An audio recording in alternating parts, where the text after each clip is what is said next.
Yo, what's up guys, hope you guys are doing good. So today we are going to see what if Naruto becomes the 6th Hokage instead of Kakashi part 1. Hope you will enjoy this video, so before we start please like the video and subscribe to our channel and hit bell notification, it motivates me to upload more fanfics for my lovely audience. So let's get started. As it was foretold, the elder sage of Myobokuzen said in his shaking voice, holding within his hand the crystal ball to see the events that had occurred. Gamabunta sat in front of the elder sage and watched the events unfold. His injuries aching his gigantic body forced him to be summoned out of Konoha. The battle with pain was made into a full battle of attrition against Naruto, who in the end succeeded by finishing the fight with God Realm with a slew of backup plans.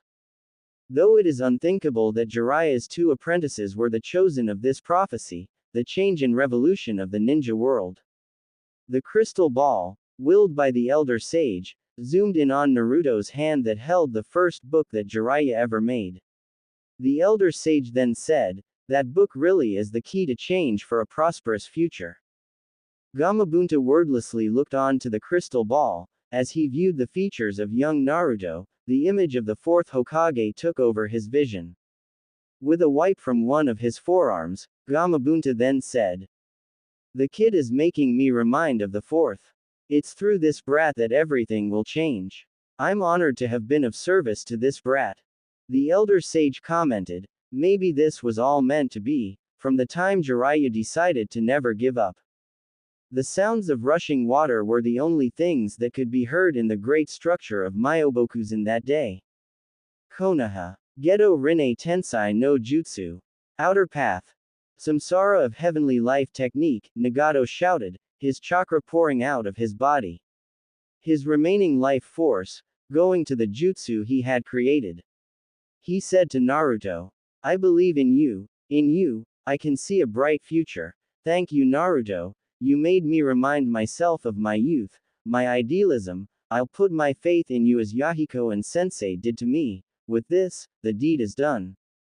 In the midst of Pain's parting speech, a giant creature, with its concentric eyes of the Rinnegan, sprouted forth from the ground zero of Pain's Shinra Tensai, divine subjugation of the omnipresent god. With its mark of king on its forehead, it undid the strings that covered of its gaping mouth, releasing countless souls of the people venturing in the twilight of life and death. "In the false tree," Nagato said as his shivering hands reached out to the blonde, "just one more time, let me put my faith back to true peace. One more time, let me dream that beautiful dream." Nagato slowly began to lose his consciousness. Naruto caught him by the arms, a sullen expression written all over his face. Nagato. Konan remained silent as she closed her eyes, as Nagato had started breathing his last. "What did Nagato do?" Naruto asked, as Nagato was starting his heavy breathing. Nagato, as the 7th Pain, he is able to control life and death. For he who controls the Rinnegan is above the cycle of life and death. Nagato looked upwards, the false tree starting to disperse. "At least, let me do this, for the people that I have killed in this village. This is my payment to you. Thank you, Uzumaki Naruto. I can rest easy. My dream, Yahiko's dream, we will give to you. My role is over now." With that, Nagato silently paused, slowly succumbing to the merciful embrace of death. No longer shall he suffer the pains of his past, haunting him in his very soul, freed from his drive and obsession. "I promise you, Nagato, I'll be the one to break this curse, believe in me." Naruto uttered, closing his eyes. A lone tear flows from his left eye, signaling his sorrow. If only it weren't for Danzo and Madara, all this pain and madness wouldn't have happened. It was in this moment, he had understood what Jiraiya finally wanted for him to have. "If I can't be the one to be that person to bring peace to the world, if I can't find that answer, Naruto, you'll be the one to do it for me." "You bet." Naruto stood up, holding in his hand in a firm grip, the first book that Jiraiya had written. Konan wrapped Nagato's body with her paper. She looked on as Naruto followed her. looking to the place where Naruto had defeated Tendo, Heaven Path, God Realm, Pain. She arrived, silent as the angel of God that she was portrayed to be, gentle and comforting, with a flick of her hand, countless papers wrapped around the form of the body of God Realm. Naruto asked, "You're taking this body too?" Conan replied, "This is the body used to be God Realm, this was Yahiko, he was someone very dear to us." She looked back as the countless papers surrounded the Yahiko's corpse. War brings death, wounds and pain to both sides. There is nothing harder to accept than the death of those that you love. Your generation that hasn't known war, try to find meaning in death only to be left with pain and hatred that you don't know what to do with. Dying like trash, never-ending hatred, that is war. This is what you must face, Naruto, the book that Nagato so held dearly, and you, it was as if it was the workings of the true God. Naruto not once looked over to the woman as he looked down. "Are you going back to Akatsuki?" "I am done with Akatsuki. Yahiko and Nagato were everything to me. They've entrusted their dreams to you. Nagato believed in you, so I'll do the same. A Megakure will help you any way it can." Naruto wordlessly looked at the corpses of his fellow pupils and touched them. "I'll be the person to end all of this tragedy. It's what my master and fellow pupils had given me. You've taught me to be a stronger person. I promise, I'll do everything I can." Conan raised her right arm and papers began swirling around her hand, folding and forming a bouquet of paper roses. The blue-haired girl handed it over to Naruto and said, "This time, I hope for you that these flowers of hope never die." Naruto merely smiled and accepted the gift, as he reached out for it with both his hands and held it tight. A memory of his former master crossed his mind. "Oh, that's pretty good, Naruto. How about we go out tonight and celebrate with ice cream?" "Alright. Thanks, Ero Sennin. Hey, Naruto, I got the best view on the house here. Want to take a look?" You serious? What if we get caught?" "Ah, you worry over the little stuff like that and you'll grow up to be such a prude like Tsunade." "No way. Ero Sennin, I got a new idea for a jutsu. Want to see?" "Oh, really? Well, let's see it then." "That was great, Naruto. You really are my most favorite apprentice." "Ha ha ha ha. Now I've got an idea for my next book. How about you write a chapter here for me?" "Sure. Hey, Ero Sennin, did you know you're like the grandfather I never had? What's with this all of a sudden? And no matter how you say it, I'll always be proud of my apprentice." Thanks, Ero Sennin. Memories of his master crossed his mind, as he slowly formed a smile and tears fell like rivers cascading down his whiskered cheeks. He turned his back from the view that he last saw Conan, and walked back to the village that was laid in ruins. Within his hands, he held the paper roses that Conan had given him, and the memento of his master. "Just watch me, you perverted hermit. I'll make your dreams a reality." He jumped up, his optimism showed forth like the radiant sun. Kakashi. In the period of talking with his father in Limbo, Kakashi realized that he felt his chest a little lighter, his back broader, as if a weight on his shoulder was lifted. His father had talked to him so casually and so normally in front of the only light within that darkness, that small campfire that his father had waited on for years since his death. Thanks to their talk, Tsukumo was able to go meet his wife finally. The shame that Kakashi had shown in years of his childhood was no longer there, only acceptance. With renewed strength, Kakashi went searching for his student that defeated pain. Going through the forest, he saw Naruto, tired and fatigued that he was, an image that wasn't always present. Within his hands were a bouquet of paper roses and a small book. Naruto staggered, feeling the weight of his exhaustion taking over. He fell down, but was caught by Kakashi, who only said, "Good work." Surprised, Naruto shouted to the teacher, "Kakashi-sensei, save your breath and hold on. We're going back to the village." As soon as the village came into view, literally thousands upon thousands of the villagers and ninja were all there to meet him. "Welcome back. We believed in you. Thank you. Words of gratitude and awe were shouted from the joyous villagers, and children began rushing towards him, pushing and shoving to get close to the person that had saved them and caused a miracle within the village. They've all been waiting for your return. Kakashi mentioned, and the small slug that had been with Naruto, a part of Katsuya, said. I told them everything that had happened.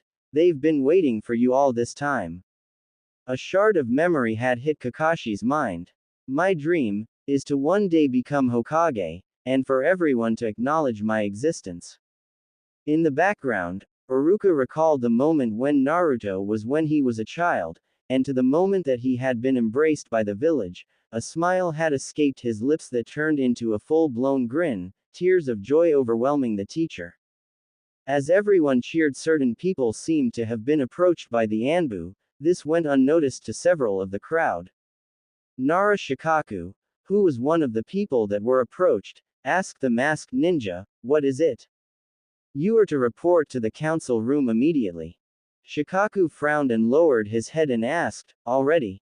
Kakashi looked on in aloofness. Naruto whispered to him, "Take me to the council room immediately, sensei. It's time I put a stop to Danzo's underground operations." Kakashi looked incredulous. Did Naruto obtain very sensitive information about Root? And why was he requesting one of the elder toads to accompany him and carry one of their scroll lists for active toads? This wouldn't have happened if I was called back sooner, and the timing of the whole thing, it doesn't add up, sensei. I know I may not notice the simple things back then, but thanks to my training in senjutsu, sage arts, I've been more particular. Please, sensei, just this once. Kakashi nodded. Naruto was determined, and that looked like something that will remain there until he got what he want. Far in the village outskirts, an oversized-looking Venus flytrap emerged from the thick branch of one of the gigantic trees surrounding the village. I never thought pain could be defeated like this. I must report this immediately, Zetsu said, as he observed the blonde Jinchuriki being escorted away with the infamous copy ninja Kakashi. Madara must take note of this. With that, he sunk into the trunk again, his Kagero Mayfly taking effect, traveling at the speed of sound. The council room. The council room looked tense. Everyone was facing a hard time ahead. Pain's assault on Konoha did more damage than it should have. We plan on continuing with other countries to counter the threat posed by Akatsuki. Homura mentioned, making clear his intentions on the matter at hand. Being the remaining village with a Jinchuriki, it was more likely that they will target Konoha again.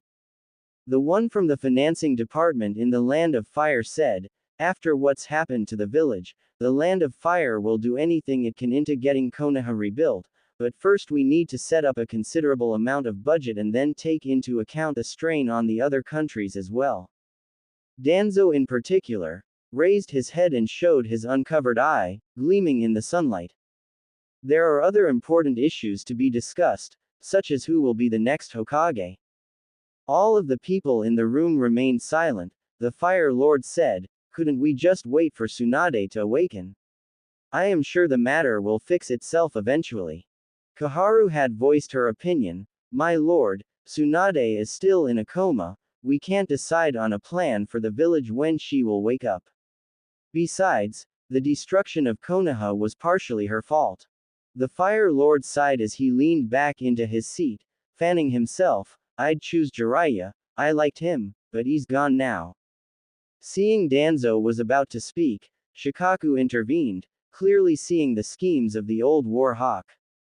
I nominate Hitaki Kakashi. The Fire Lord seemed impressed. Oh ho, the son of the White Fang, Why not? What do all of you think? Murmurs and whispers went around the council chambers talking about the situation. He's well known, strong and respected, that's true, but he's very young. Minato was even younger. A councilman asked Shikaku, who was his teacher. Shikaku replied in a calm demeanor, everything was swaying in his favor. The Yondaime Hokage. The Fire Daimyo seemed impressed again. Ah, Kakashi, who was taught by the fourth Hokage, taught by Jiraiya and taught by the Sandaime, it is a fine selection. The old noble added with a smile. The third Hokage's teachings have as good as destroyed the village. The leader of Akatsuki, Pain, was once Jiraiya's pupil. Everyone turned to Danzo, who seemed to have opposed the idea, but before he could make headway, it was then that he was cut off. The Sandaime was never wrong in his teachings. It was then that Naruto appeared from the entrance of the door, and within his hands was a scroll along with the Fukusaku resting on his shoulders. He looked at Danzo in contempt and said, "You were responsible for this, Danzo, and I would be damned if you were to become Hokage. You were the one that let Pain roam free in Konoha. You and Hanzo were the ones that created him. You are in part to blame on Nagato turning what he was." Everyone seemed quiet at that. Homura and Kaharu stood up. An elder woman said, "Uzumaki Naruto, you are not permitted to enter the council room. This can be considered an act of insubordination." Naruto stood firm. Outside, Kakashi leaned on the door, so that no one would enter. To his right was Yamato, nervously waiting for one of his charges inside. It was like dipping your toe on boiling water. Such a risky move would get them severely punished if Danzo ever did turn into Hokage. "Have faith in your subordinate, Yamato. I did, and I know what he's doing is the right thing." If only those simple words would be enough to encourage him. Inside, Naruto spoke. "Where did you get information about Pain being my sensei's pupil?" "As far as I can tell, only the Sannin knew of it." "You've dug your own grave, Danzo. You've involuntarily suggested about your involvement with Omegakure's affairs, more specifically, with Hanzo of the Salamander. It was because of you that Nagato became the leader of Akatsuki by killing his friend, Yahiko. You thought that their movement in Omegakure was a threat on its own without even considering that we should not interfere in political affairs that do not concern us." Shikaku seemed to grin as he held his head down. Naruto had a point. It seemed now was time to back up the child. "That's true. What happened in Kiri is an example. We do not intervene in actions that concern internal affairs of a country that is outside our jurisdiction, which is almost every country not the Land of Fire. Do you have any explanation on this, Danzo?" Shikaku asked. "Proof?" Danzo mentioned and then continued. "Where's your proof, child?" Naruto looked at the man in a heartbeat and said, "The citizens of Konoha that were revived just earlier. During my fight with him, he told me that his organization back then only wanted to have peace talks with Hanzo. But you coaxed him, Danzo, coaxed Hanzo of the Salamander to suppress the movement. Because of this, Nagato, who was stricken with grief, was tricked into making Akatsuki, a terrorist organization that went and gathered all the Jinchuriki and Biju that roamed. How are the citizens concerned with this?"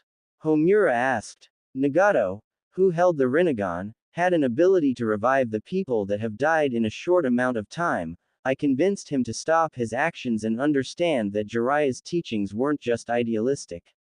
It was then he gave me the reason to why he would go so much as far as destroy Konoha. All because Danzo aided Hanzo in putting down Yahiko and Nagato's faction." The Fire Lord raised an eyebrow at this and said, "Well now, those are pretty strong allegations. It seems we can't turn Danzo into Hokage, for it will cause such a public outrage if word of your involvement gets out." To this Danzo sat back into his seat. Shikaku smiled, as he leaned back and let the progress of a new Hokage take place. "You were also responsible in delaying my return, Danzo Tem," Naruto mentioned, his frown forming deeper.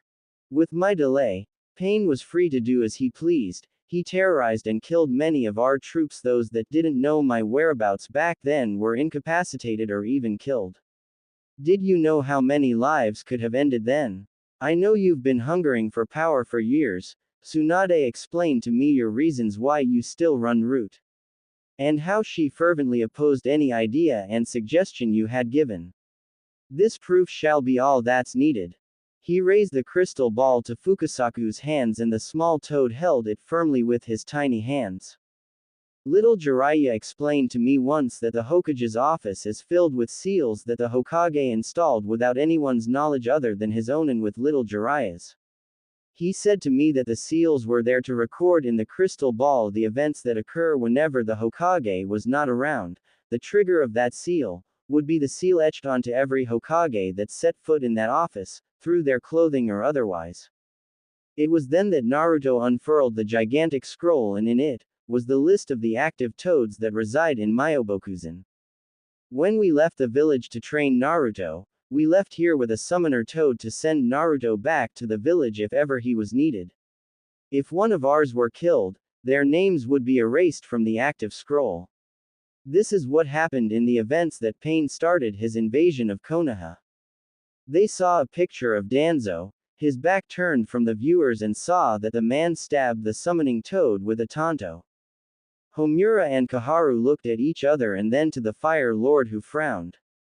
Quite. It seemed that the reason why Naruto was sent back later than expected was indeed Danzo.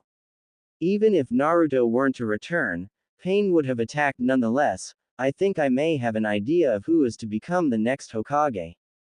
In that very moment, the wheels of fate began turning again, its gears shifting to start an event that will be remembered for all of the people of Konoha. Unknown location. So Pain was defeated, huh? Madara asked. Zetsu answered with a nod. And of the Hokage? Zetsu answered, they're still determining who it's going to be. Though it would most likely be Danzo based on speculation. Madara's eye gleamed at that. It seemed like the perfect opportunity to start his plan. Conan is not coming back. We need another pawn to sync with Geto Mazo, demonic statue of the outer realm. Toby remained silent for a moment, contemplating his next move. He then looked at Kisame and said, Kisame, you go after the eight-tailed beast. I've got matters to attend to. Zetsu, make sure to monitor the events in Konoha, confirm that Danzo is indeed the Hokage. Come with me when you're done. When Toby had received word that the 5 Kage summit would take place in Kurogane no Kuni, he began to worry about the measures that the 5 major countries that would impose sanctions and interventions against Akatsuki. Their movement would be smaller than what it was before. Not that it would be a problem for him. All he needed were the remaining 2 Biju that still roamed the earth. But with Naruto defeating his greatest piece on the board, Madara was adamant about letting one of his members get him now, and with Konoha very aware and assigned task forces against the organization, Madara would eventually be forced to start from scratch. The sounds of footsteps could only be heard as Kisame exited the small cave that housed the Geto Mazo. What will it be now, Toby? Asked Zetsu. Madara merely said, leave everything to me, said the man as a spiral contortion happened in front of him. The space seemed to bend and fold, as Madara was sent in a spiral motion in a single point, like rushing water down the drain. The world will turn at this very single point. For it will embark on something much, much more grand. Konoha. What? Naruto asked, flabbergasted, as the Fire Lord patted on his shoulder and said, as the student of both Jiraiya and Kakashi, and the one responsible in defeating the leader of Akatsuki, I appoint you Uzumaki Naruto, as the Rokudaime Hokage. Naruto seemed in shock at this. Why me? You have proven that you are strong and the villagers love you. You have the charisma and strength, you're perfect for the job.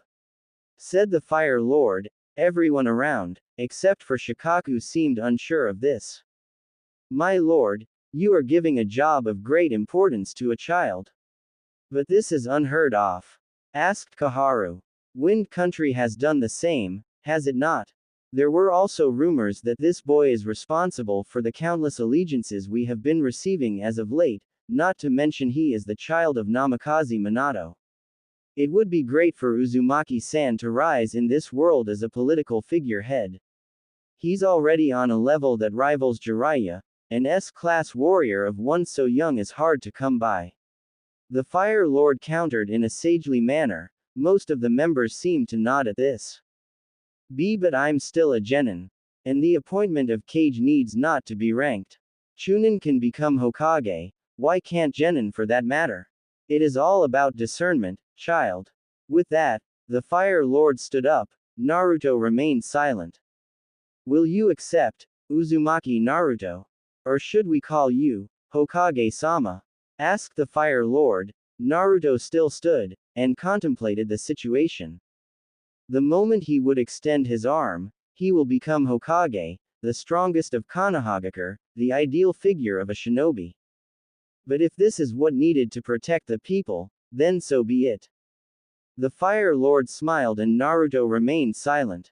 I just want one thing. In 5 days, announce my succession in 5 days, I still have unfinished business to take care of. Fukusaku-sensei, I wish to learn about Fuinjutsu, can I master it in a span of 5 days? Fukusaku closed his eyes and gave his answer, that depends on you, Naruto-chan, but I'm sure with the method of using Kakashi's training you would be done by then. Good. Then I'll see all of you in 5 days. Naruto was about to exit, but he was stopped by Koharu and Homura. Hokage-sama, with the time needed for reconstruction and repairs, we need your authorization to allow a construction company and the emergency provisions. There's a friend of mine from Wave that happens to own a construction company. Send for them. Emergency provisions should be easy enough to obtain from Spring Country, just mention to them my name and they will comply. Naruto answered as he went out. The Fire Lord smiled further. A great Hokage indeed. Outside, Kakashi stepped back and kneeled in front of Naruto. The blonde had a sweat drop at the back of his head and sighed. Hokage-sama. Both Kakashi and Yamato replied. Naruto seemed uncomfortable with the title yet. Kakashi-sensei, I'll be going out for 5 days as you have probably heard. I want you to oversee the construction and repairs with Yamato Taiko. I won't be here, I'll be going back to training with Fukusaku-sensei in Myobokuzan. Also, I trust the two of you. Danzo may have a trick up his sleeve. Make sure you guard the summoning frog that will be left here. I don't want things like Pain's invasion happening again. With that, the three walked away from the council chambers. Danzo looked below in disdain and sighed, another defeat from Sarutobi, as the dejected old leader steps away, his plans to take over the seat already going through his mind again. Naruto seemed fazed by this decision of the Fire Lord to appoint him as the new Hokage. It was an unbelievable dream to start with, and one being so young, only 16 years old, and he became Hokage. How old was his father when he was appointed to take the seat? It was then that in front of him, 3 Kumo shinobi had appeared. We want to know where the Hokage is, can you take us to him? The one with the blonde hair and buxom chest replied. Yamato looked Naruto and Kakashi doing the same. The blonde turned his head to both his teachers and sighed. Let's go talk about this in the office. Fukusaku is waiting for me. Kakashi-sensei, Yamato-sensei, please escort these 3 to the Hokage's office, make sure they are not seen by any of the Hyuga. Naruto requested. Both Kakashi and Yamato replied. Don't be so formal about us now, Hokage-sama, you are now our superior and as such please treat us as your subordinates. The two saluted and Naruto sighed again, dropping his head. I'm never going to get used to that, uttered the blonde as he waved his hand and went home to gather his things. The 3 Kumo nin looked at each other and then back to the teenage blonde. So, he's the Hokage? Asked the only male in the group. Kakashi answered, newly instated. He's the one responsible in defeating Akatsuki's leader, Pain. You're serious? Asked Karui, surprised by it. What kind of self-respecting Hokage wears orange? You're probably wondering, what kind of self-respecting Hokage wears orange? Right, Kakashi asked. Karui looked surprised at the aloof Junin. Did he read her mind like that? Well, like we said, he's newly instated, but he'll be wearing different clothes when he gets back. Yamato replied. With that, the 2 Junin escorted them to the Hokage's office. Naruto. It took him only 10 minutes to prepare his gear to what would be another training trip. The chance that had been given to him to become Hokage, he accepted it. Knowing full well on what might happen, he might not be able to get out of the village as much as he used to, but when he saw the destruction of his village then, he knew what he had to do, and the promise he had kept to Nagato lingered on his mind. If he would be the one to break this curse, then this was the most golden opportunity he could have ever hoped for. He was met with his senjutsu teacher outside his apartment, Fukasaku patiently waiting on his home, with some clothes on his hands. Here's a replacement Haori that Shima made. She came by earlier and asked if you wear a new set of clothing. She said that wearing such ghastly colors is not proper for a Hokage. Naruto was about to retort and ask what was wrong about orange, but he was shoved back inside his room, with the Haori and another set of clothes. A few minutes later, Naruto went out wearing the standard Konoha uniform, but instead of the navy blue long-sleeve undershirt, he was wearing black under the green flak jacket. Naruto wore his Haori and a gold chain interlocked from one side of the base of the neck of the ceremonial piece of cloth to the other. Naruto looked down on his uniform, a grin was forming on his lips. "Wow, I look great in this," said the blonde, viewing the red Haori with the black flame design at the hem and the holes that opened above his elbows. Naruto then untied the headband from his head, and instead tied it around his neck, the long black cloth dangling on his back. His hair going down to his forehead and face. Fukasaku smiled and said, "A spitting image of your father." Naruto smiled at that, all the while his left hand going to the back of his head scratching it. He felt proud and embarrassed at the same time. "Now let's address those that needed to be addressed, Hokage-sama." Fukasaku teased. Naruto groaned as he said to the elder toad, "Not you too, Fukasaku-sensei." The elder toad merely gave a hearty laugh. The era of change was about to occur, he thought, and he could see such hopeful future in Naruto. He hoped that he gets to see it before his time, which he most certainly will, for his part in the affairs of the world is done, and the only remaining thing to do would be to polish an already sharpened blade. Naruto had already grown into such a fine young man, and grew plenty from his life. It was time that he lead his peers and call the shots. Naruto may be young, but in his heart and soul, lies the aspect of a true leader, one who would put the interest of the people first, one who could convince people to move mountains, one who could make people believe in him. To Fukasaku, Naruto was the miracle that was needed in order to change this world. It was his wish that came true when he fought for the village against pain. The teacher from Myobokuzan, after hearing the battle, gave a proud smile to Naruto. The boy that could do miracles, the hope of the world, took this huge leap of fate.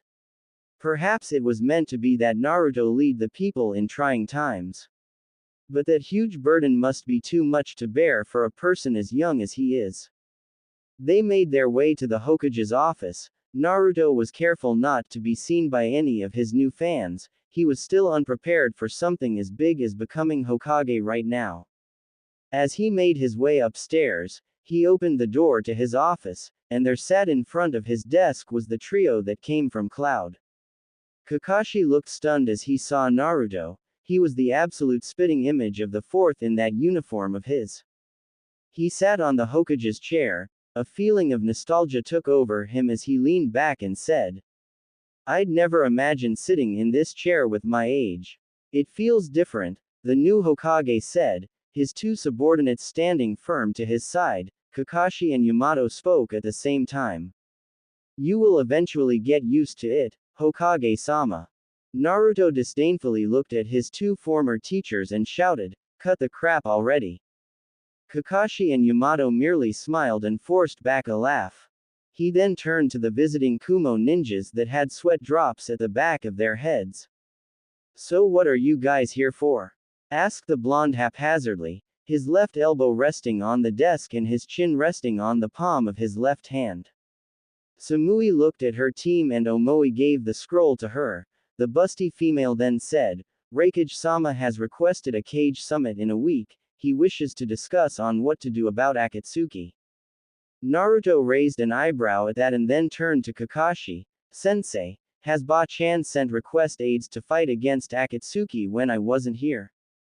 Kakashi visibly nodded. "Yes, but the requests were denied by both Earth Country and Lightning Country several times, forcing her to create the Naiju Shoutai 20 platoons. The team from Kumo was shocked to hear this. The Raikage denied pleas from Konoha to aid them against Akatsuki. Naruto turned back to the team and said, I know the importance of taking down the Akatsuki. I've encountered almost all of their members in the past. My only question is, why act now all of a sudden? Sumui, the spokesperson of the team said, the Raikage's brother, Killer Bee was taken captive by Akatsuki when he was in Unraikyo. Valley of Clouds and Lightning. Naruto then said, so he's a host then. The blonde then turned around and asked Yamato, Sensei, you still have that book that Kabuto gave us? It has all the information they need about the remaining members of the organization. Sumui looked at the young Hokage for a moment and then to the one with the face plate who rummaged through his gear and gave the small book to her. Sumui turned and flipped every page, scanning the members and then gave the book back on the desk. I'm sorry, but this seems a bit outdated, Hokage-sama. The Akatsuki seems to have gained new members in their ranks. Sumui bowed. Naruto looked on in interest, and he stood up and asked, who? Was his simple question. Sumui seemed shocked for a moment and then said, Uchiha Sasuke. This time, it was Naruto who frowned as he sat down. Are you sure about this? Sumui nodded her head. I am positive, our sources have clear visual proof. We want to know all about Uchiha Sasuke. What are his abilities? Techniques. Sumui continued. Kakashi looked on in hidden worry for the new Hokage. Naruto seemed to clench his fists on the table. There was a sign of anger and grief laden in his whole body, until finally he sat down. The blonde gave a sigh and asked to the three, what are you going to do if I gave the information to you? We'll hunt him down and kill him, of course. Karui shouted. Omoi chastised the firebrand and looked at the Hokage. Naruto looked at Karui and then sighed. I'm sorry, but the records of Uchiha Sasuke are dated. During my predecessor's reign, all records of shinobi in the past 3 years were updated except all known Nuke Nin, and with Sasuke joining a shady group, the search for info on him would be much harder. Old Lady Tsunade focused on the tasks of increasing the village's shinobi count that was considerably reduced during the invasion of Sound and Sand. I'm sorry I can't help you any further, but the old records would be the only thing that would help you. Naruto lied. He knew some of Sasuke's techniques that could help the team, but he didn't want Sasuke dead. No. Revenge is a very dark path and a path that lead to unfulfilled, emptiness and nothingness. It was no use in bringing back the dead. There was nothing to gain, only everything to lose. But before taking down Sasuke, your teacher may still be alive. Focus on finding and rescuing him, first. Naruto advised. Kakashi merely stepped back, and sighed. Naruto seemed to have handled that situation well. Sumui looked at the Hokage in shock and asked, how can you be sure? Naruto simply replied, Akatsuki needs the hosts alive, I am one of them, I should know.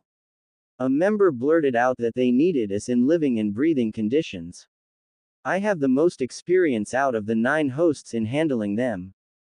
It was then that Naruto asked Sumui about the Kage Summit. Where will the summit be held, Kunoichi-san? Tetsu no Kuni, Land of Iron. We thank you for your cooperation, Hokage-sama, and the info you have given us that Killer Bee is still alive. Naruto merely nodded. As he placed his backpack on his shoulders, Fukasaku was patiently waiting at the desk. Yamato-sensei, escort these guys on the records department in the library. Kakashi-sensei, I trust you can handle things here while I'm gone.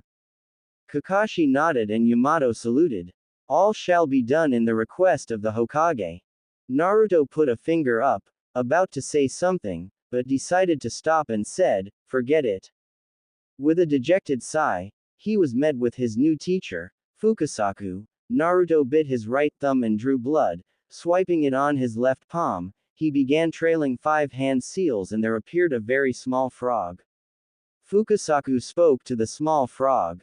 Alright Gamamayu, you're going to be the summoner here in Konoha while I train Naruto at Myobokuzan. make sure you stick close to the masked Junin with the slanting Hitai-ite. Summon Naruto back here within 5 days. The small frog gave a salute and Naruto nodded. He looked up in the starlit night sky as he was about to leave. The old toad Fukusaku asked him, "Why are you interested in Fuinjutsu, Naruto-chan?" Naruto merely gave an answer, "Because if I want to beat Madara and the rest of the Akatsuki, I'd have to learn anything that I can. I saw the effect of what seals can do, this will compensate for me not having any bloodline. I'll just have to learn harder than normal." Naruto's expression then turned grim, "That and I thought I'd have the chance to counter that bastard's Sharingan technique." An image of the spiral masked man crossed his mind. Naruto frowned. "The meeting of the 5 Kages will occur in 1 week's time. I'll pour everything I have to this training. Please Fukusaku-sensei, teach me." Fukusaku merely gave a knowing smile. Over the course of 5 days, Fukusaku would be surprised just how fast Naruto learns and how long his drive to succeed is. The Rokudaime Hokage has begun to make his move. This time, nothing is going to hold him back. 2 days after Pain's attack on Konoha, the village had begun rebuilding itself from scratch once again. Kakashi, as the acting Hokage for Naruto as the blonde polishes himself enough for his position, had sent emissaries to Nami, Wave, and Haru, Spring. Currently, the ones assigned for the mission to Wave, looked up at the gigantic sign that had greeted them at the entrance of the gigantic bridge. "Well, I'll be a monkey's uncle," Konohamaru muttered. Udon then said, "Technically, you're a monkey summoner, not an uncle." Konohamaru glared daggers at his snot-dripping teammate and said, "It was an expression, jackass." Indeed, after training hard under Ebisu's watch, Konohamaru, after learning of Naruto's summons, earned the right to sign the contract with the monkey summons. Although not as monstrous as Naruto's toad summons, the monkeys were strong. The monkeys excelled in close to mid-range combat. Konohamaru had to learn how to handle a bow staff. His first summon happened to be the son of Monkey King, Enma, a young monkey in training that could transform into a 3-quartered staff. And although he could have used that against Pain in their fight, he wasn't very skilled in using Goku at the moment, which was a prerequisite in earning the right to use Enma. Much to his never-ending frustration about it, Konohamaru persevered, if only to catch up to Naruto, who could summon the boss frog, Gamabunta, in battle. Moegi merely stared up at the name of the bridge and seemed awed with their bozu. "The Great Naruto Bridge, wow, I can't believe they named a bridge to the bozu. Hey, Konohamaru-kun, how do you think Naruto Oyabun has gone far?" Konohamaru shrugged. "Don't know really, if he fought that freaky Pain guy and won, he's gotten so much stronger. I wish I could have seen their fight closer. Speaking of Oyabun, I haven't seen him in the past few days, where do you think he went?" Udon asked. Konohamaru huffed and bonked Udon's head lightly. "Training, of course. He's of to do more epic things. Like saving a princess. He's done that." Moegi cut off. Konohamaru's eyes bugged out and said, "What?" Udon replied, "You haven't heard Konohamaru-kun. Bozu was in a movie, a few years ago. She saved Fujika's Yukie, the actress, who turned out to be a real-life princess." Ebisu, who fixed his shades, grew somewhat, turning into a green-eyed monster because of the rumored ending of the said film, nodded and said, "It's true, Konohamaru-kun. Naruto-kun did save Koyuki Hime." Konohamaru shouted, "You've got to be kidding me. Oyabun already did that." All 3 of his traveling companions nodded at the same time. Ebisu then said, "I'm worried about the rumors spreading about. They say that the council has already assigned a new Hokage, when Tsunade-sama is still alive but critically injured. I'm afraid Danzo-sama has taken over the seat of power. Tsunade-sama was the only blockade that Danzo had for the title, but Kakashi-san said that we need to disperse the rumors. The new Hokage is not Danzo, but the details were hush-hush." Konohamaru looked on, raising his left eyebrow in doubt. "Nah, I won't believe that, I bet it's the boss who became Hokage. Ebisu laughed at that remark. Konohamaru-kun, while indeed Naruto-kun has shown great potential and that fight with pain has indeed shown that Naruto-kun has improved, he is still far too young to become Hokage. For one, he still needs experience in leading. The rumors said he hasn't led a team before, so I doubt he's eligible at the moment. Oh, how Ebisu would eat those words right out of his mouth when the announcement came. Konohamaru shrugged. Hey, it was just a suggestion. As they approached the house that Kakashi had instructed them, Ebisu knocked on the door and coughed a little, clearing his voice. He had heard from Kakashi that the lady of the house was an unmarried mother who had looks of a 20-year-old model. Ebisu was naturally sold on the mission. He wanted to have a big first impression after all. Adjusting his glasses for a cool effect, Ebisu's suave and coolness of the situation had him met with a frying pan to his face. Wham! Mom, it's another stalker. Honestly, why don't you just marry someone, Mom? That way these guys won't be bothering us anymore. Konohamaru then glared at the boy and shouted, Hey, why'd you hit sensei like that? Sure, he's a closet pervert, but he's completely harmless. Ebisu struggled to get up and clutch his nose in pain. That brat has some powerful arm swing. Moegi smiled at the boy with the fisherman's hat and said, Actually, we're just emissaries from Konoha. We're here on account of the acting Hokage requesting someone by the name of Tazuna-san to assist us in some rebuilding. Inari raised an eyebrow at that, but when he heard the word Konoha, his eyes immediately sparked to life. Oh, from Konoha. I'm sorry. Mom has a lot of guy problems actually. Just this week, I almost fired the crossbow on the guy that was spying on Mom by the tree outside. So I'm a bit careful. Great detection skills, Ebisu commented, grabbing his first aid kit and an antiseptic. Anyway, you're looking for my grandpa. He's in the main town. Why don't you guys just wait for him here? He'll be back soon. The boy then gestured for the guests to come in, that the four politely agreed, and went inside. Inari was ecstatic. Hey, have you heard someone by the name of Uzumaki Naruto? He asked. The three genins looked at each other and nodded. You mean Oyabun? Yeah, he's pretty well known in our place. He just saved us from destruction just 2 days ago. Konohamaru mentioned, grinning. You don't say. Tell me what Ni-san did. Inari demanded. His mother then stepped out of the kitchen and smiled. Now Inari, it's not nice to demand something from our guests this early. Tsunami said. Ebisu looked at the motherly figure that appeared before him, absolutely stunned by her earthly beauty, no, her goddess-like features. Ah, I'm sorry for barging in, Mrs. Tsunami. I'm sorry for barging in, Mrs. Tsunami, but we're here to ask for Tazuna-san's help in some repairs in the village.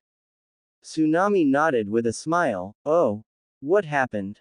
Konohamaru continued, like we said, this guy almost destroyed us if it weren't for Naruto Oyabun. Tsunami then sat down as Konohamaru had said Naruto's fight against pain. All in exaggerated detail. Ebisu meanwhile, couldn't really correct Konohamaru on that one. After all, it was a close interpretation on what happened. Sure, it was a bit exaggerated in some areas, like Konohamaru mentioning his super awesome Rasengan blasting one body to chunks and bits. But it was close as a 12-year-old's interpretation anyway. A knock on the door was heard. Inari was about to grab his weapon of choice for the day, the frying pan, until he had heard the man slurred and shouted incoherently from the other side of the door.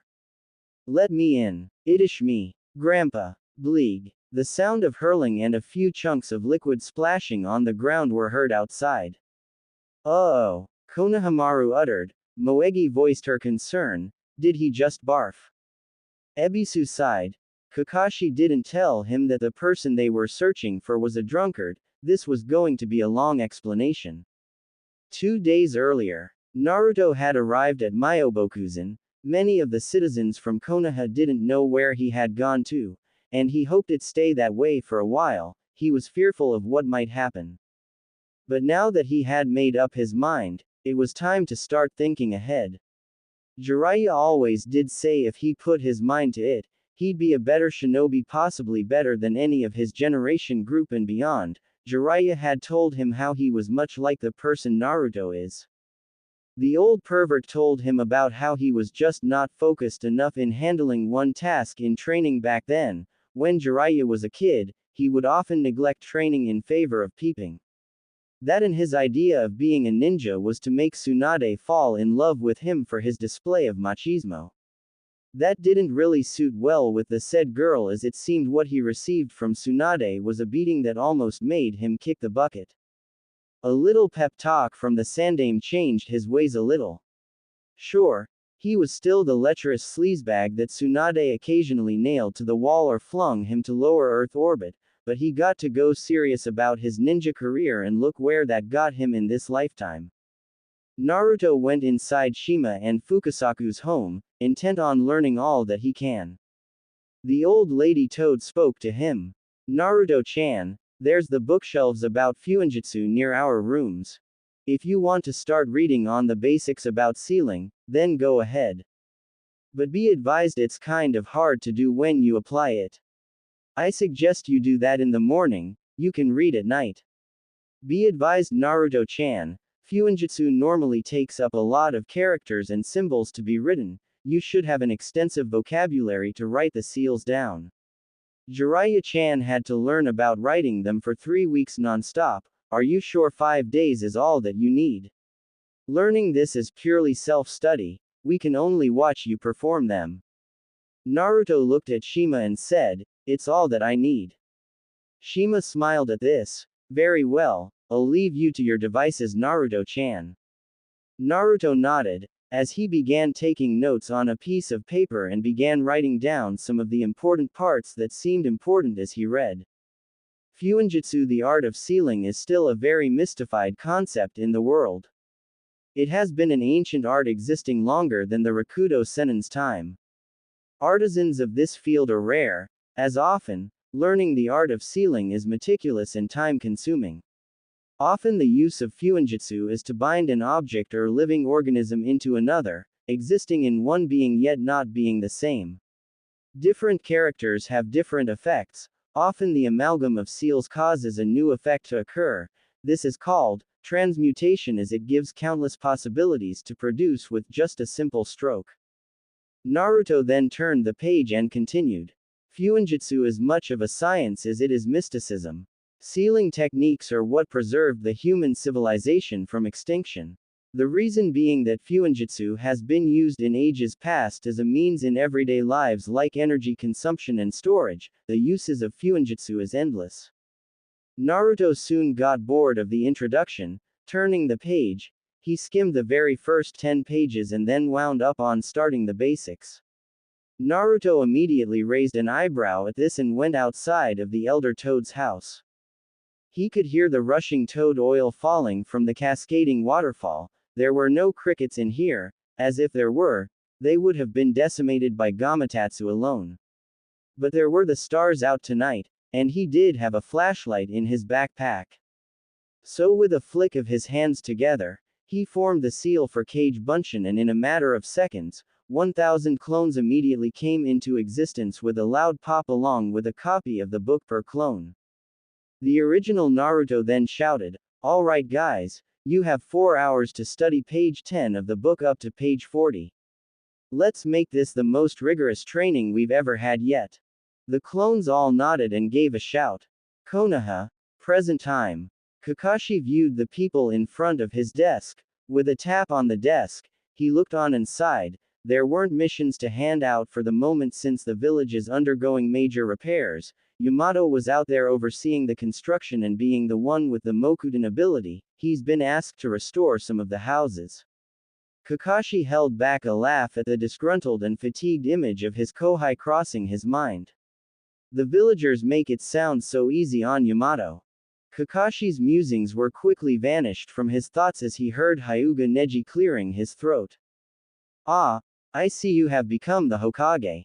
Rival Kakashi." Guy shouted. Of course, Kakashi's mind, going on autopilot, replied. Oh guy, what are you doing here? Said man pointed a finger to the proxy Hokage and said, Kakashi. You and your hip ways. That is why you are my rival. I challenge you Kakashi. WHO will make a better a Hokage. If I lose, I'll rebuild Konoha with my elbows, and if I can't do that, I'll use my feet and if I can't do that. The matter of leading the village isn't a contest, sensei. Neji yelled. Tenten nodded in approval of Neji's outburst. Kakashi then said, Look, before your sensei delves deep into his mind to parts unknown and spout more of his rules, I'm handing over this mission to you guys to Spring Country, requesting for aid alright. Don't open the scroll, it's only meant for the princess of the land since she's the commander-in-chief there. Neji merely nodded and exited and grumbled, of all the eccentric Junin out there, why was I under him? Kakashi gave an eye smile. Of course the scroll contained the letter about all of the aid and supplies that they might need, along with a copy of the Ica Ica Paradise movie he wanted signed, but they didn't need to know that. Who says you can't be abusive about your powers every once in a while? Now to find a team that's gullible enough to go into a wild goose chase. God, how he loved being a proxy for the Hokage. Ebisu and his team was the first victim, so who's going to be the next unfortunate schmuck? Back in Myobokuzen, a blonde-haired teenager sneezed and a shiver ran down his spine, making him lose his concentration. Something tells me I need to finish my training faster than usual. The blonde said, sniffing, and continued to read the book. Now to oversee how Sakura and the others are faring. Kakashi got up from his seat and went out of the office, and went outside, the frog summoner by the side of the desk perched on his shoulder. Once they got out, he immediately went to ground zero and looked for the personal tent that held the comatose Tsunade. Once inside, he greeted Sakura who, along with Shizune, were meticulously guarding and taking care of the Godime. Kakashi-sensei, is it true that Konoha is now enlisting Sasuke-kun as a nuke nin? Sakura asked, not looking at Kakashi. Kakashi hadn't heard of this. Naruto didn't declare Sasuke a missing nin, yet. Who gave those rumors? Kakashi asked. Sakura looked down, a sullen expression crossing her face. It's not a fact yet, Kakashi-san, but with speculation that Danzo-sama is going to be Hokage, we fear for the worst to happen to Sasuke. Shizune answered. Kakashi nodded. Well, dispel those rumors for now. I've already said this to Team Ebisu, Danzo isn't the replacement for Hokage. Kakashi answered, alleviating any worries from his former student. Do you know who's going to be selected, Kakashi-sensei? Kakashi kept a straight poker face and replied, not going to, already selected. Though he wants to keep it quiet for a while, said that there were still things left undone. Shizune raised an eyebrow at this and then noticed, that's right, I completely forgot. Where is Naruto? We need to check up on him for any signs of injuries. Naruto's fine, he's just doing some unfinished business, Kakashi casually replied and added, he'll be back here in a matter of days, don't worry, he's perfectly fine. Understanding that sentence that Kakashi passed off to Shizune, made the older woman slightly frown. She may have already an inkling suspicion what with Kakashi's hint at the end, but she wasn't going to say it out loud. No, with the announcement that the successor of Tsunade be introduced by the end of the week, it meant that the new Hokage or the person that she suspects would be up to something. Sakura only nodded and focused back on healing her master. She just hoped that Danzo was not the one that was going to be Hokage. As they went back to caring for Tsunade, it was then that they heard a voice, calling out to Sakura to go out. The said girl walked out only to be met with Shikamaru with a completely healed leg. Sakura, the rookie 9 of our time, decided to have a talk about how to deal with everything that's happened. Sakura then nodded. She followed suit, entrusting the care of Tsunade to Shizune, who nodded, and Kakashi remained quiet. Have you realized what that talk might be, Kakashi-san? Asked Shizune. Looking sullen, Kakashi looked up and said, I kind of got the idea of what it's about. Kakashi said. Once Shikamaru escorted Sakura to the place where all of them could talk about what Shikamaru wanted to tell, all the present of the Rookie 9, minus Sasuke and Naruto, were already in the training field that Sakura recognized was the place that Team 7 was created during the Bell test 3 years ago. Shikamaru, it isn't like you to call all of us out here and have a discussion. Kiba said, looking serious. When Shikamaru went and did some effort around the village, it meant one thing: the dire consequences are about to occur. Indeed, your behavior suggests that you are going to speak about something that could change our very perception of what is to come. Shino concurred. Ever the observant Aburame, Shikamaru lazily scratched the back of his neck and said, "See, can we please start? I need to tend to my clansmen and the compound. The damages are quite severe after that attack." Hinata said. Sakura looked sullen when she saw Hinata. It felt like something had hit her when she saw Hinata knocking on death's door, down on the ground and bleeding, all for the sake of Naruto. My dad is helping with the repairs downtown. I need to go out there as well. My god, I don't know what would have happened if Naruto hadn't arrived later. Choji mentioned. Alright, I got it. Just let me say it first. Shikamaru then walked to the side and leaned on one of the erected stumps on the training grounds. Have any of you felt something close to mortifying when we were out there, fighting against that monster, Pain? All of the former Rookie 9 remained silent. All of them were looking down for a reason.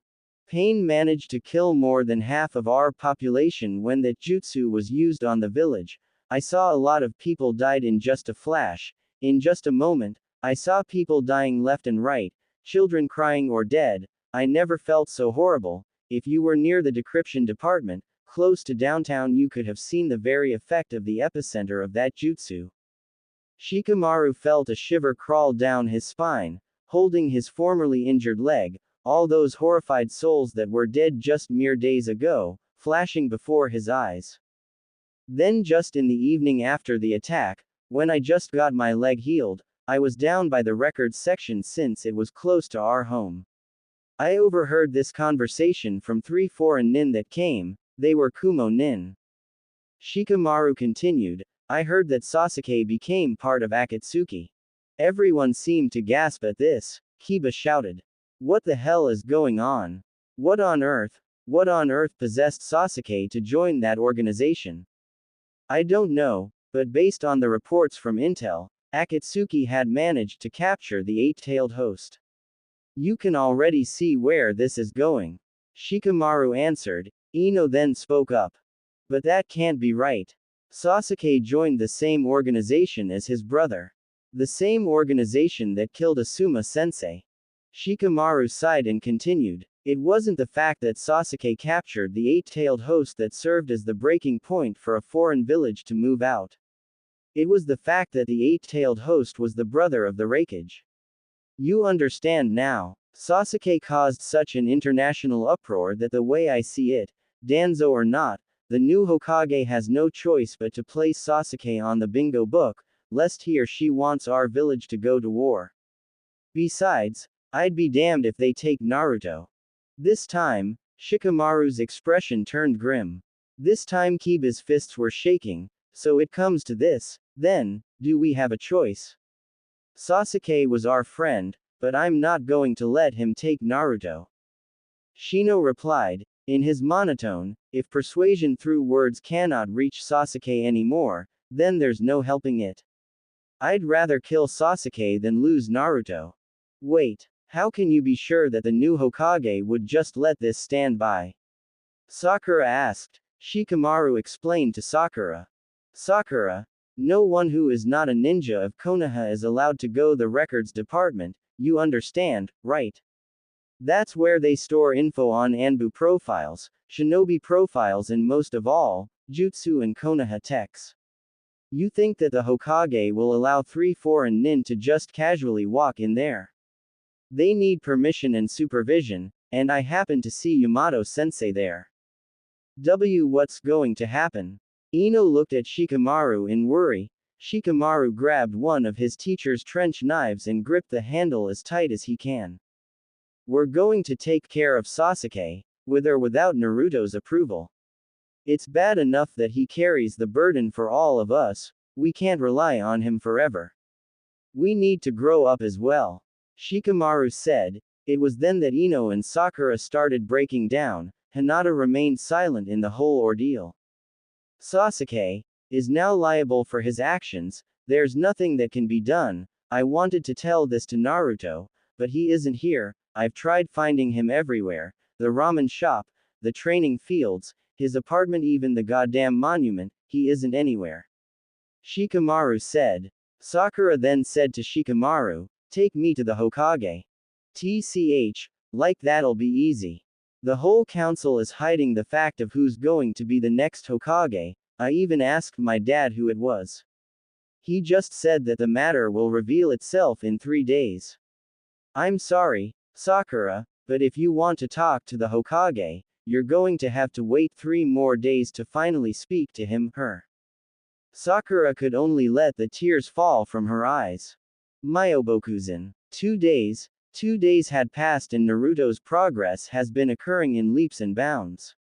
He had most of the symbols and characters down by the morning of the second day, using his Kage Bunshin in a span of 4 hours to learn about the symbols and characters. He had the basis for sealing done 2 days ago and now, he had been practicing his applied knowledge on it. One sealing technique in particular caught his eye. Fukahoin, fire suppression seal. The ability to suppress any fire. In its first use, the seal was used to put down forest fires, burning houses and wildfires that are close to human civilizations. This is the seal that Ero Sennin used to suppress that black fire 3 years ago. Naruto then made his clones turn on the page that he wanted them to turn and shouted, all right, this is another sealing procedure to master, can you guys do this? They all nodded as each of them grabbed an ink and brush from their bags and grabbed another scroll. Shima and Fukasaku were then requested to make a powerful Kaden jutsu. The 2 frogs looked at each other and nodded. Putting up their hand seals, they shouted. Kaden. Gamaiu Enden. Fire release. Toad oil flame bullet. The 2 frogs then looked up and blew the devastating fire jutsu upwards. The fire erupted and had spread in a wide arc. The clones then quickly began to work. Pouring chakra onto the writings of the seal, the clones slammed their hands on it. Fuinjutsu. Fukahoin. The original shouted, as tendrils of chakra escaped from the scrolls, beginning to grapple the fire that was dancing in midair. The chakra began to siphon the flames, forcing it down to the scroll, the symbol of fire, etching to the scroll as the symbols and characters began surrounding the symbol of fire. Naruto grinned, a success. Well, you have a pretty firm grip of understanding Fuinjutsu now, these are just the basics, writing seals are the basic of the basics. Since you can actually do seals in writing easier, we can finally move on to the sealing techniques that you don't have to write, but you let you chakra weave the seal for you. Fukasaku said. Naruto wiped the sweat from his brow and nodded enthusiastically. 3 days left. Unknown location. Sasuke had informed his team to prepare and head to Konoha, as they exited and began running as fast as they can. Sasuke mentioned that Taka would no longer have a use for Akatsuki, they had paid their debt, and they were going away for good. On the serene forest far from Sasuke, a spiral-like pattern in the air rippled and spun, revealing the mask of Tobi. Sasuke was jumping from branch to branch, when suddenly, he was met with the man that had blocked their path. Suigetsu, who was following Sasuke, stopped and asked the leader of their group. What's wrong, Sasuke? Sasuke was staring at the masked persona that was Uchiha Madara. Karen seemed surprised by the sudden appearance, it was as if the man had popped out of nowhere. Hey, Sasuke, was the man's only reply. Sasuke asked the man. How did you know where I was? Madara only leaned in closer and said, don't underestimate me, this technique is well within my powers. It was then that Sasuke spoke, what do you want with me now? Taka is no longer part of Akatsuki, we have no further use for you. I said I'd have to kill you if you betray Akatsuki and you broke your promise to me. The man's single visible Sharingan squinted as it looked at Sasuke. Sasuke seemed confused of the man and asked, "What are you talking about?" "The eight-tailed beast, you failed to capture it," Sasuke. Karen then said, "But I thought we captured it. We even gave it to you." Madara stared at them quietly. Suigetsu seemed agitated by the man as well as Jugo. "It was a fake. The eight tails pulled a fast one on you. I'm really disappointed in you guys." The man said, dissatisfaction in his voice. Sasuke seemed to realize his mistake even with he failed to notice that the tentacle that he severed during the fight with the eight tails could have contained Killer Bee. His musings were cut off when Suigetsu shouted, "What do you want us to do about it? It's not our business anymore. Since we did your part of the bargain, you do it yourselves. No, you will finish your last job as part of Akatsuki. Forget about the eight tails. I already sent someone to capture him. There's something else I want all of you to do." Sasuke then asked, as he lowered his base, "What if I said no?" Madara replied in a casual manner. "Then you'll have to fight me to get to Konoha. I won't let you pass." Sasuke's hand flickered with lightning as it crackled loudly and held it close to his chest, the Chidori coming to life. "I'll force my way through." With a flash, Sasuke immediately closed in on Madara, with Sasuke's hand already extended to Madara's chest. But just when Sasuke had thought that he had speared Tobi with the Chidori, he soon saw himself, actually phasing through the man. Madara simply said, "It's a little too late to go to Konoha now. Your goal is futile now. Too bad. Konohagakure no longer exists. My minion, Pain destroyed it." Sasuke looked surprised, his eyes wide at that. This bastard. He took away his goal. He could feel his anger welling up, rising like tides smashing against the shore. Sasuke slowly inched his hand towards Kusanagi, about to go all out on Tobi, until he saw a green plant with jagged patterns in the middle rise from the branch that Madara stood on. Suigetsu seemed surprised and asked who was the person that appeared. "Calm down, he's with me." Madara reassured them.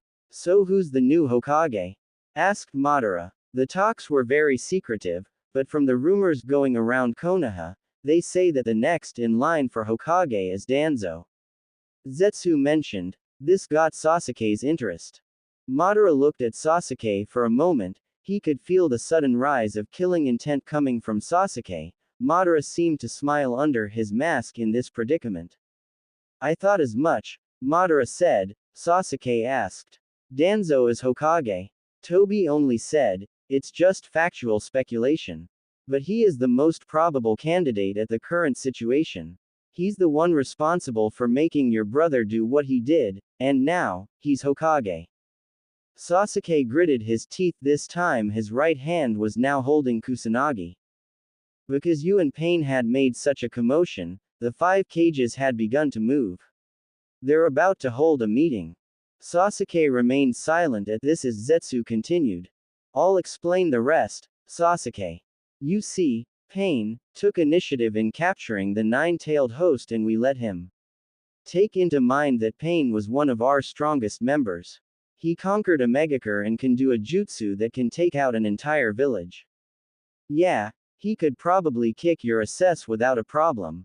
At the mentioning of the phrase, 9-tailed host, Sasuke pictured Naruto, who had stared at him back then, those ruthless, blood-colored irises and that almost malicious, animalistic slit he ever saw.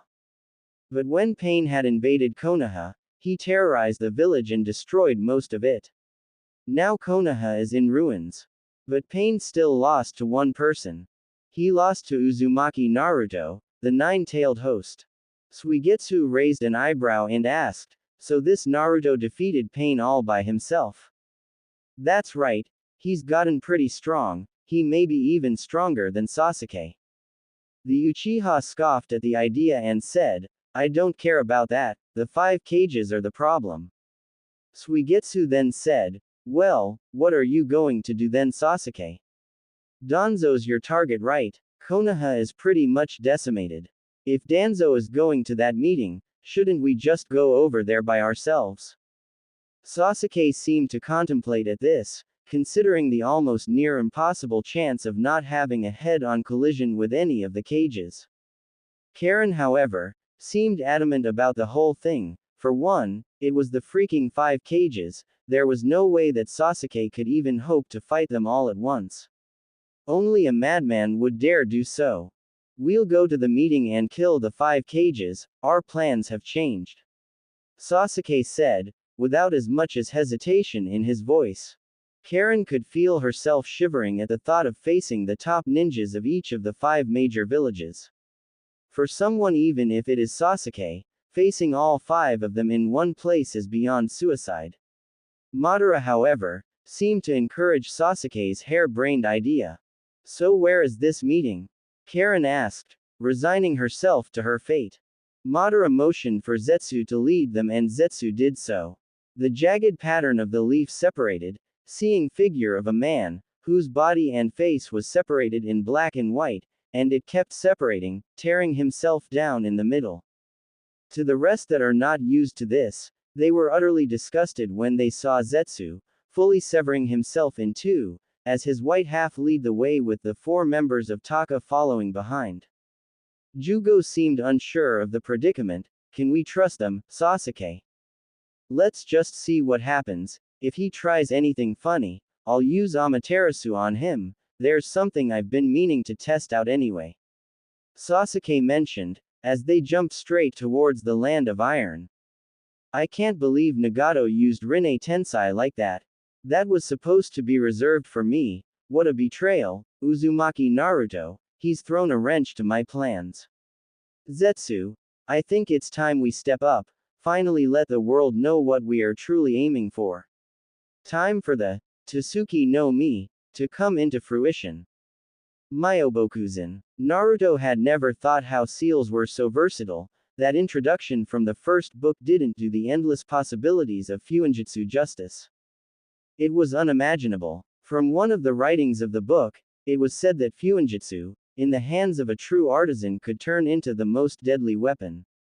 Right now, he had even created a seal that gives the body a sudden electrical jolt whenever someone was struck with genjutsu.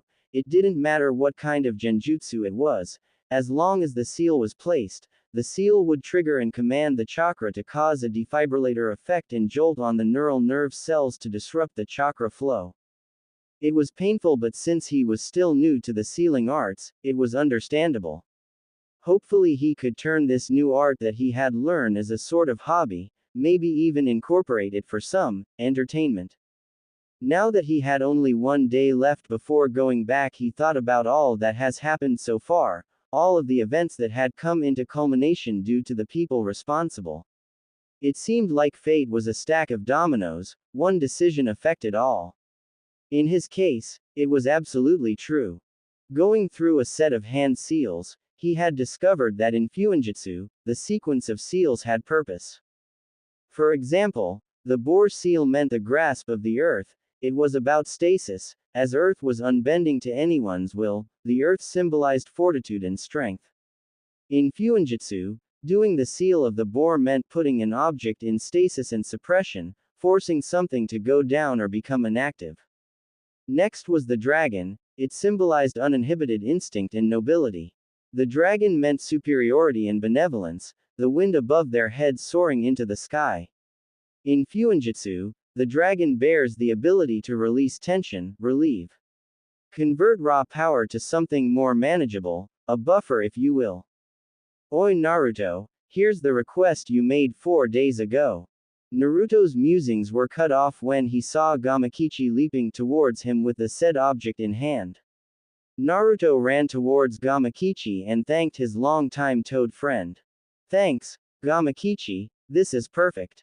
Once Naruto grabbed the object in his hand, he raised it up above his shoulder and met it at eye level. Naruto had requested a Fuma shuriken be made on the same metal that Asuma had with his trench knives. Meaning the chakra absorbed by the blade would be amplified. But what set this Fuma shuriken different from the rest was the black handle it had at the ring in the middle. Since Fuma shuriken had a folding-like trigger, it looked like a weapon that could be used in both close range and long range. Most of the weapon had one unique trait that Naruto wanted. The edge was reversed. The blunt part was meant to bludgeon, it could be lethal, but the most important was that the blade would only be used when thrown to pin down an opponent or distract them long enough for Naruto to take down. I don't get it why you want that shuriken to have a handle, it's not like you'll be able to fight with it most of the time at close range, and the Fuma shuriken's locking mechanism when it's closed is flimsy. Gamakichi explained. Naruto replied. Not really, I've got a seal designed to interlocking it in place and then releasing it in its shuriken state. Naruto then grabbed an ink and a brush. Since the Fuma shuriken was made from a different metal, it didn't exactly have the same color as a normal Fuma shuriken, in fact it was silver, the only thing dark in the weapon was the handle that was in the ring at the middle. Naruto then began to write the kanji for blade on the first side of the shuriken and then wrote the kanji for windmill on the other. Naruto then put his hands together for a series of seals. First, he started with the dog seal, symbolizing loyalty and obedience, for the Fuma shuriken to activate upon verbal command.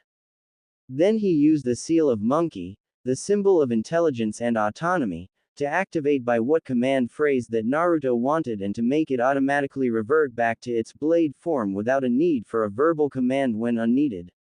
Then he used the dragon to buffer his chakra slowly into the blade and then tiger, the symbol of power and pride, to activate the metal's amplification properties.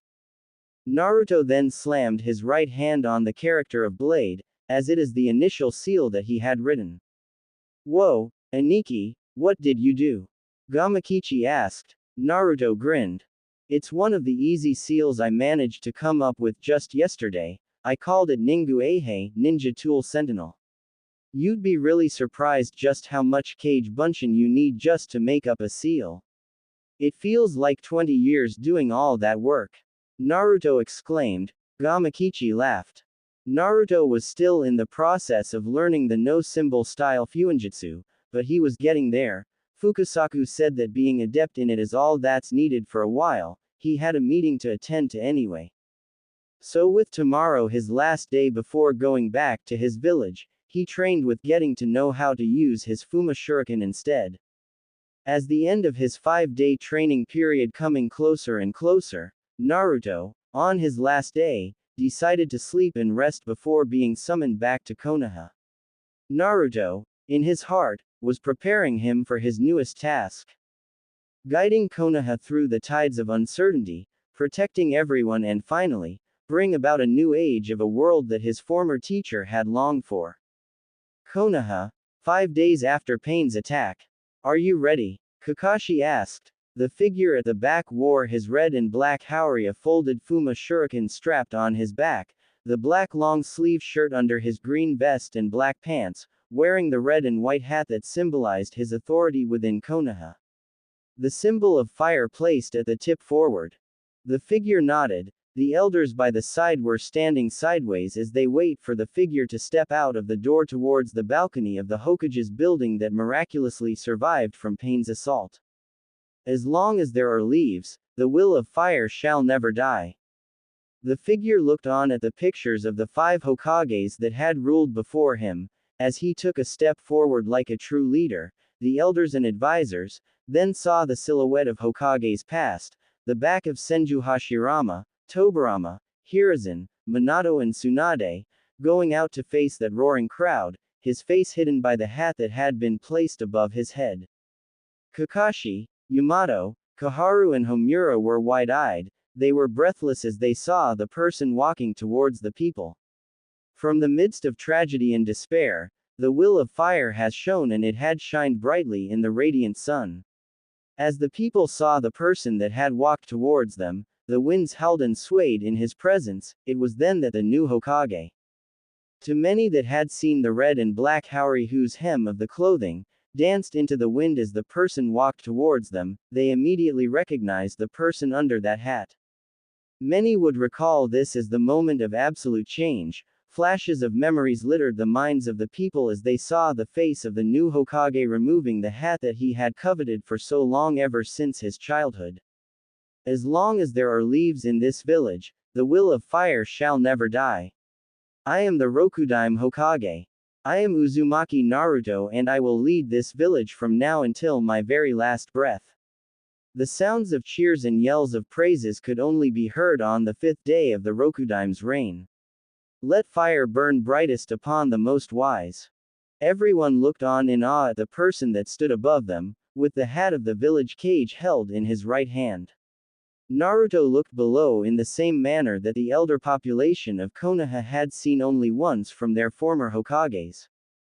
Namikaze Minato. Shikamaru looked on in surprise himself. In a way, it answered the questions why Naruto had gone missing for the past 5 days, without as much as the Anbu searching for him and his requests from Kakashi that he search for Naruto being denied by the said man. Apparently, Kakashi was in on this too, seeing as he was the proxy Hokage, along with Yamato who had supervised the Kumo nin at the records department. So, he's finally fulfilled his dream. It's kind of melancholic, huh, Shika? Ino mentioned as she thought how it must have been painful to label Sasuke as a missing nin. First off, don't call me that. Second, yeah. I know what must be going through his head right now. He'll put his feelings as a friend aside in order to keep the village safe. It was then that Naruto began his speech. I'm sorry for taking this long to finally get to speak to you. I bet Kakashi-sensei got too bored at the job just within 5 days of it. He said that with a grin. Some of the ninjas scowled at Kakashi at that. They were going around in circles 2 days ago disguised as a mission. And the item often was some crap that wasn't really that important. Kakashi merely scratched the back of his head and silently laughed. Sure, it was a sin to be fooling off when the village was in such a state, but come on. The thought of giving Guy a mission that involved a lot of scavenger hunts and fetch me's was hard to pass up. Okay, so he did pass it up, if only because the village had a giant crater in the middle and the reserve genin and chunin needed exercise. Honest. Anyway, I'm sorry again for being late in announcing my ascension to the position. I had some things to take care of. Can you believe it? Me, a genin, not yet even reaching junin or even chunin, and already, I took the seat. Ibiki-san must be laughing his ass off right now. Back in the intelligence department, said man was indeed laughing his ass off at the irony of it all. Even if I'm a genin for life, I'll still become Hokage, watch me. I'm not scared of you. Ibiki grinned as he watched perched on the rooftop of the ruined building and letting the new Hokage speak. Damn right you did, brat. Guess that's a loss on my part. Ibiki mentioned. Oh, it was him all along. I can't wait to entertain him when he's stressed. Ibiki stared at his partner and coughed something about being a cradle robber. Anko never was someone who could keep her thoughts to herself. Maybe that was why she was in the torture and interrogation department most of the time. As the things that come out of her mouth often scare the hell out of most men except for him though, Ibiki was the kind of guy that could eat a big piece of meat while watching Anko gut a man during one of her sessions, and that was saying something. You do know that 16 would get you 20, right? Ibiki mentioned. Anko merely shrugged. Hey, a girl can dream, can't she? Back at the tower, Naruto spoke. I know what it must feel like, losing everything right now. Our home is destroyed, and the works of the people before us vanished without anything left except for destroyed buildings and lives. Naruto closed his eyes for a moment, balling his right hand into a fist. But we're still alive. As long as we are alive, Konoha is still here. We are Konoha. We are the village that makes up the buildings. Everyone shouted in agreement. We'll get through this. We'll become stronger. We'll bounce right back. We'll kick more asses than the former Konoha did. Everyone smiled at that. Hinata merely smiled as she held her hands close to her chest. A blush crossing her cheeks. Hey, first time we've got a loudmouth for a Hokage. He's done the impossible, Shino.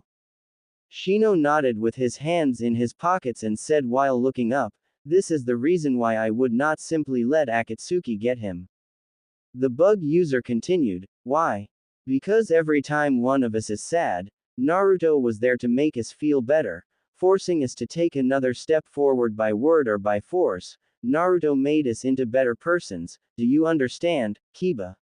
This is his power, greater than any jutsu, greater than any tailed beast, this is the power that will drive us forward." Hinata nodded. "Naruto-kun will be the one to lead us there."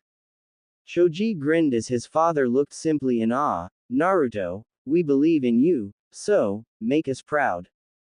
Sakura simply looked at Naruto in melancholy. Naruto, Sai, who had been with Sakura all this time, looked at the cherry blossom girl then back to Naruto. He then said to the girl, "Sakura, I may not understand Naruto and emotions that much, but even I can tell just how painful it must be for him to hear the news of Sasuke joining Akatsuki and the choice that he made on what to do. But even so Sakura muttered." Sai continued, "It must be hard for Naruto to throw away his heart in order to keep your promise. Sakura, please stop whatever you are doing, you and Sasuke are the cause of his greatest pain." Sakura could only stare at Naruto biting her lip as tears began to fall. If indeed her actions were the ones to cause him pain, maybe it was time to tell Naruto about Shikamaru's decision as well as the rest. As Naruto finished his speech, everyone seemed fired up, including the children. With renewed vigor, they went back to repairing the village again. Naruto went to the office, his clones working double time on the paperwork ranging from budgets to status reports. Grabbing the summarized paperwork, he went out of his office, overseeing the repairs. According to the reports, the village repairs were coming along fine. Yamato had restored some of the amenities downtown. Most specifically the market and stores to jumpstart the business district. Naruto raised an eyebrow as the western area of the village had been rather well off. The hot springs were receiving quite a nice batch of customers. Naruto wondered at that. Perhaps hearing of Jiraiya's demise somehow made the place trustworthy again. As he went around town, he overlooked at the townspeople on the repairs, who apparently waved at him, with him waving back with a smile. Some of the women seemed to squeal however. Naruto scratched his head at that. Did he look that ugly that the women would scream like that? Whatever, he needed to go check on the other parts of town before he had to go tonight for that summit. He sighed. His work as Hokage was tiring, there were things to do and decisions to be made. Walking around the crater, Naruto saw Team Guy in front of him, minus their teacher. Lee was covering his eyes with his right forearm as the new Hokage approached them. Lee, what's the matter? The blonde asked. Naruto-kun, I was absolutely taken by your speech earlier. Your passion has ignited a fire in my spirit. Already you show the sign of being a great leader. Tenten shrugged. Ignore him, Blondie, he's just a little emotional after that little speech you gave. Tenten, it's not courteous to call the Hokage names. I'm sorry Rokudime-sama, my team is a little. Neji apologized and bowed. Naruto seemed to groan at the new title and suffix and title he had just received. He'll never get used to it. Ah, pull that stick out of your ass, Neji. This is Naruto we're talking about, he's not that particular about courtesy calls. Tenten mentioned. Neji begged to differ however. Titles are important Tenten, names are important, they tell that the person is a dignified member of the elite. Actually, I'm not that particular with names like that, Naruto had cut in. Neji seemed to raise an eyebrow and said. That's not acceptable Rokudime-sama, remember that you are now in the highest position. As such, you must display your authority as one. I believe that Naruto-kun's denial on title names is a show that states that he may be Hokage, but he is still a human like the rest of us. Naruto-kun, your fires of youth shine brighter than any of us. Lee shouted, tears of joy welling from the bowl-cut Chunin. Lee, Naruto doesn't want to be called with a title because he's still not used to it. not because he wants to be the same as other people. Why'd he accepted to become Hokage in the first place if he just wants to be the same as the people? Tenten argued. This is why he must show that he has an air of benevolence. Neji replied. The three then started arguing with each other. Naruto sighed. How did they become a team again? Oh right. Dead last plus genius, plus smartest kunoichi. Naruto really needed to revise that formula. The rookies would most likely kill each other before they could take the Chunin exam. Naruto had first-hand experience just how disproportionate their team was ever since the Bell test, and although they grew up to complement their fighting styles, they fell apart. Sasuke left the village, Naruto was held back and Sakura remained stagnant. Their team dynamics were the worst in their generation. Neji, Lee and Tenten were lucky enough, often they argued with each other and had a sensei that wasn't lax in team dynamics. Naruto and Sasuke argued with each other, while Sakura supported Sasuke, adding fuel to the fire. Kakashi may have hoped that Sakura would serve the mediator, but it already came too late to realize when Sasuke and Naruto were already at each other's throats, almost critically injuring or even killing each other. Naruto thought that Team 7 most likely fell apart when Sasuke watched as he fought off Gaara of the Sand when he was barely able to stop him. That showed his jealousy and inferiority complex that Team 7 didn't know Sasuke had. Guys! The blonde shouted, earning the attention of the three people arguing in front of him. The three immediately stopped and looked at their Hokage. Could we please quit it with the pointless argument for a while? There's a village to rebuild, you know. Naruto exclaimed, silencing the three and standing up straight and saluted, saying, We are terribly sorry, Hokage-sama. Naruto dropped his head and sighed. Just check on the supplies or something. The reports stated that Spring Country has just sent its aid to us. Neji had cut him off. We already did, Hokage-sama, and the princess gave us a letter addressed to you. The Junin then handed to him the scroll. Naruto quickly unfurled the scroll and read it. Naruto flushed about halfway through. Apparently Koyuki had a dirty mouth about things that Jiraiya would seemingly giggle and enjoy, and said, things were directed at him. Now it being a letter, Naruto couldn't really tell if she was teasing or not. That and the fact that she said she never knew that Naruto was such a big fan of the Ika Ika series. Sure, he read the books a few times, but he didn't really found it enjoyable as Kakashi had.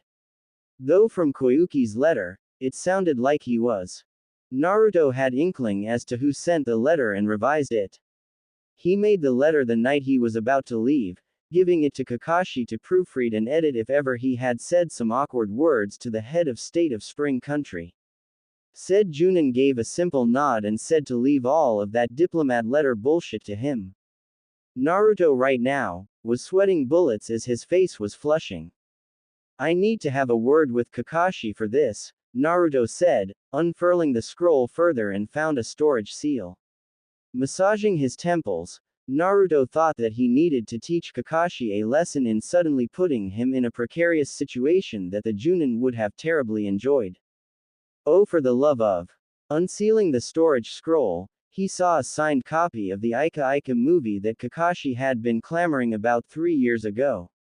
Naruto sighed, yep, looks like he'll be taking a detour to Kakashi, if he ever finds the man that is. I swear he's like an endangered species or something. Naruto said, stalking away from Team Guy, who had then argued again as they walked off. Naruto then flipped the clipboard to oversee any other structures that needed repairing. The paper next to his list was the hospital. There were still a lot of injured people in the infirmary, and with the hospital staff being deployed to the makeshift tents for the injured and first aid to the people that got injured in reconstructing. There he met Inari and Tazuna, who had arrived earlier, discussing about what had happened here and how he became Hokage. Some of the men and women were looking at them strangely, but mostly out of curiosity as to how Naruto befriended two foreigners and how close they were to their Hokage. Apparently, Tazuna was there because of a hangover and Inari was there to guard his drunkard of a grandfather. They parted ways when Naruto had to go check the medical supplies and then receive the parchments for the approval of more aid. Naruto went through and talked to the hospital director about the received medical supplies. The director nodded and showed him crates and crates of medical supplies and equipment and stamped the approval of more incoming supplies from their allied countries. Spring was generous enough to offer a large amount of it. Checking the crates, he then said to the hospital director to take charge of any more supplies coming their way and that he should conserve them as much as possible. Nodding, Naruto thought it was time to visit the old lady, still in her coma. Coming into the tent, Naruto greeted Sakura and Shizune. Sakura merely looked sullen and continued her job. "How's Ba-chan?" Naruto asked as he kneeled beside wrinkle-faced Tsunade. "She hasn't woken up yet, but her vitals are normal. We're still trying our best in waking her up," Shizune said. Naruto mellowed down as she leaned to Tsunade and bowed. "I'm sorry I didn't make it in time," Naruto shouted to the unresponsive elder woman. Shizune and Sakura only looked at Naruto as he talked, holding his head and letting his tears fall. He cursed his inability to not make it in time, he cursed Danzo for the fate of Tsunade, he cursed the situation for not being able to do anything against the War Hawk. Being the commander of Root, it took a sizable amount of the Konoha military force. Simply reprimanding the man was far too risky even for him. First Arrow Sennin, not you too. I'm sorry for yelling at you when Arrow Sennin died. I'm sorry for not making it in time. I'm sorry for calling you Ba-chan. I'm sorry for being a brat. I'm sorry for asking so much from you. I'm sorry I failed to protect Konoha. Naruto continued to bawl out his emotions as he continued to cry, hiding his eyes with his right forearm. Indeed, despite the fact that Konoha had all of its villagers and shinobi alive, it didn't take away the fact that Konoha was destroyed. Konoha was decimated, in a matter of seconds. Seconds that could have been prevented if he arrived earlier. Sakura merely watched as Naruto continued to cry. Naruto was mortified of himself. It was then that Sakura saw Naruto fall apart in front of her master. For Naruto, he considered Tsunade grandmother, even a mother at times. For him to suddenly fall apart in front of her was forcing her to cry as well. She bit her lip as Naruto cried. "Naruto, this isn't how a Hokage should behave," Sakura shouted as she too cried. It was hard enough seeing Tsunade like this, but seeing Naruto fall apart like that as well was far too horrible for her. "What do you know? Did you force yourself to make the decision regarding Sasuke? For the village? For the men that I may have stopped from sending them to war just because of him? I'm forced to label him as a missing nin. Even if I'm the Hokage, I couldn't do anything. I shouldn't even be here talking to you. Because it would just hurt you more to know that it was me who did this," Naruto shouted at his teammate. Not looking at Sakura. Sakura was silent, so he did know about Sasuke. "Naruto, that's enough. Don't keep your promise anymore," Sakura literally shouted. She hated being so useless in this mess, so useless to Team 7. Naruto didn't speak as he stood up and got out. "Please Naruto, don't hurt yourself because of us," Sakura mentioned, as she cried. Naruto bit his lip as he balled his hands to fists, shaking. "I didn't become Hokage because I want to sacrifice my ideals like that. I became Hokage because I wanted to protect anyone that I can. I became Hokage because I knew it was the best way to deal with everything. I became Hokage so I could lead the people the right way and prevent any more tragedies that cross my way." Naruto only exited. He didn't face Sakura, with Naruto only saying, "I'm going to beat him down to the ground this time. I'll be the one to pound the sense in him. I've had enough. As the Hokage, I'm going to do what's right for my people," Naruto only mentioned as he went to his office.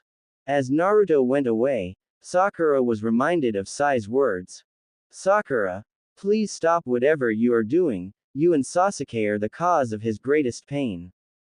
Sakura was left contemplating those words. In the end, she couldn't say to Naruto what she had wanted to say from Shikamaru, there was no need. Naruto had already decided. Hokage's office. The events played out earlier had left Naruto mentally and physically exhausted. He never felt so drained by what happened earlier. To him, being Hokage was still an emotional roller coaster. As he looked out in front of him, his clones were frantically squirming in his office, carrying paperwork and discussing more of the needed work to be done. He glanced at his wall clock and noticed that it was nearing 4 in the afternoon. He stood from his seat, and the clones quickly began stacking the paperwork around, and vanished as Naruto ordered them to disperse. It was time. Calling for one of his messengers, he motioned for them to go look for Hatake Kakashi and made a guy. In anticipation for the summit, Naruto looked over his backpack and then to the pictures of the former Hokages. With a firm resolve, he hefted the bag to his back along with the Hokage's hat and stood in front of his desk as Guy and Kakashi appeared 30 minutes later with their backpacks and cloaks for the cold weather in Iron Country. Naruto then said to the two, "I hope both of you are prepared for what might happen at the Kage Summit." Kakashi stepped forward and said, "The Kage Summit is an event that even Akatsuki can't ignore. They would most likely try to move and disrupt the meeting and in the process, at least kill one of them." Guy said without hesitation in his voice, "I am prepared to face them, Hokage-sama, we will defeat them without any hesitation." Naruto nodded to both and said, "I chose the two of you because you are the best Junins that came to mind. I'm sorry for calling on such short notice." With a nod from both Junin, Naruto and his two escorts vacated the premises of the Hokage's office. As they went out, going to the northern gate towards Iron Country, he stopped when he suddenly turned around. The villagers and ninja alike were going with him, about to see him off. All of them lined up from left to right, shinobi and civilian, seeing him off. "Take care, Hokage-sama. Please be careful. Come back safe. Guy-san, Kakashi-san, please guard him well." Naruto smiled and raised his right hand above his head into a fist, signifying his affirmation. Kakashi replied, his orange book still in his hand, "Ma, we'll be fine." Guy nodded, "Hokage-sama is important, so we won't let anything happen to him." As they walked off, Naruto, who had lead the team, couldn't help but smile and a trickle of tear fell from his right cheek.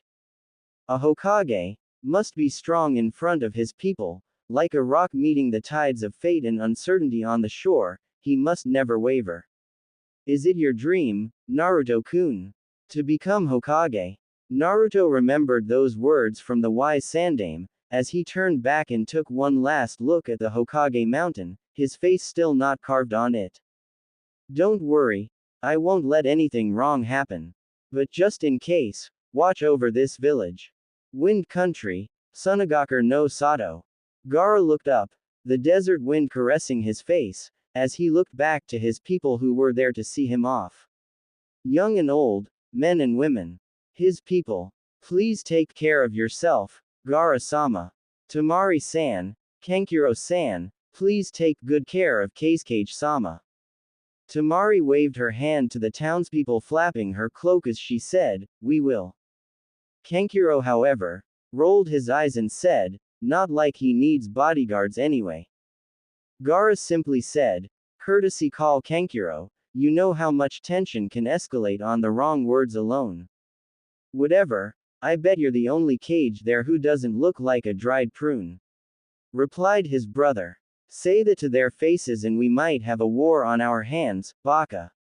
And I'll call your bet for 100 ryo," said Temari casually, grabbing a canteen of water and gulping a little off the bottle.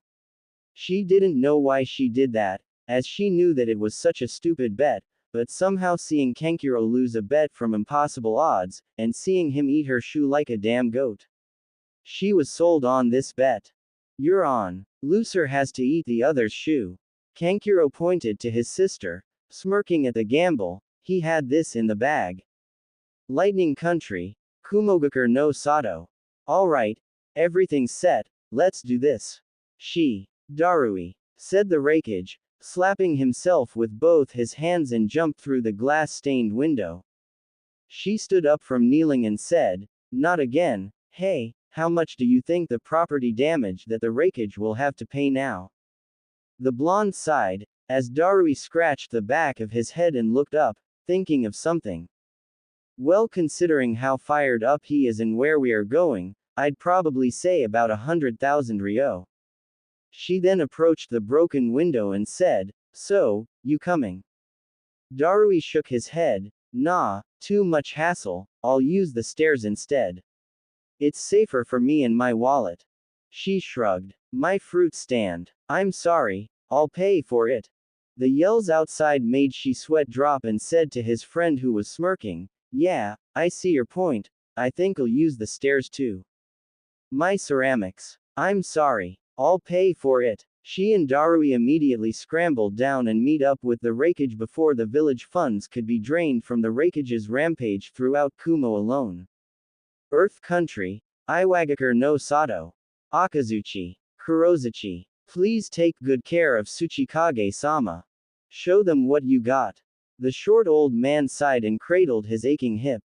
"Ah, it's troublesome for someone my age to go to meeting that far," the man said, leaning against his wooden bag.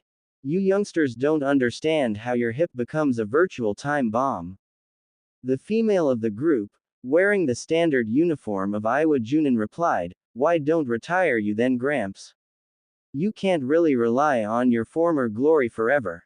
The biggest of the three, a plump man towering over the two, gave a laugh and leaned down while laughing. "I'll carry your luggage of your shoulders, Tsuchikage-sama." The old man lashed out at the man, and ever the stubborn old crone shouted, "Don't touch, Akazuchi. I don't need your help." The old man then placed the saddles to his shoulders and lifted butt.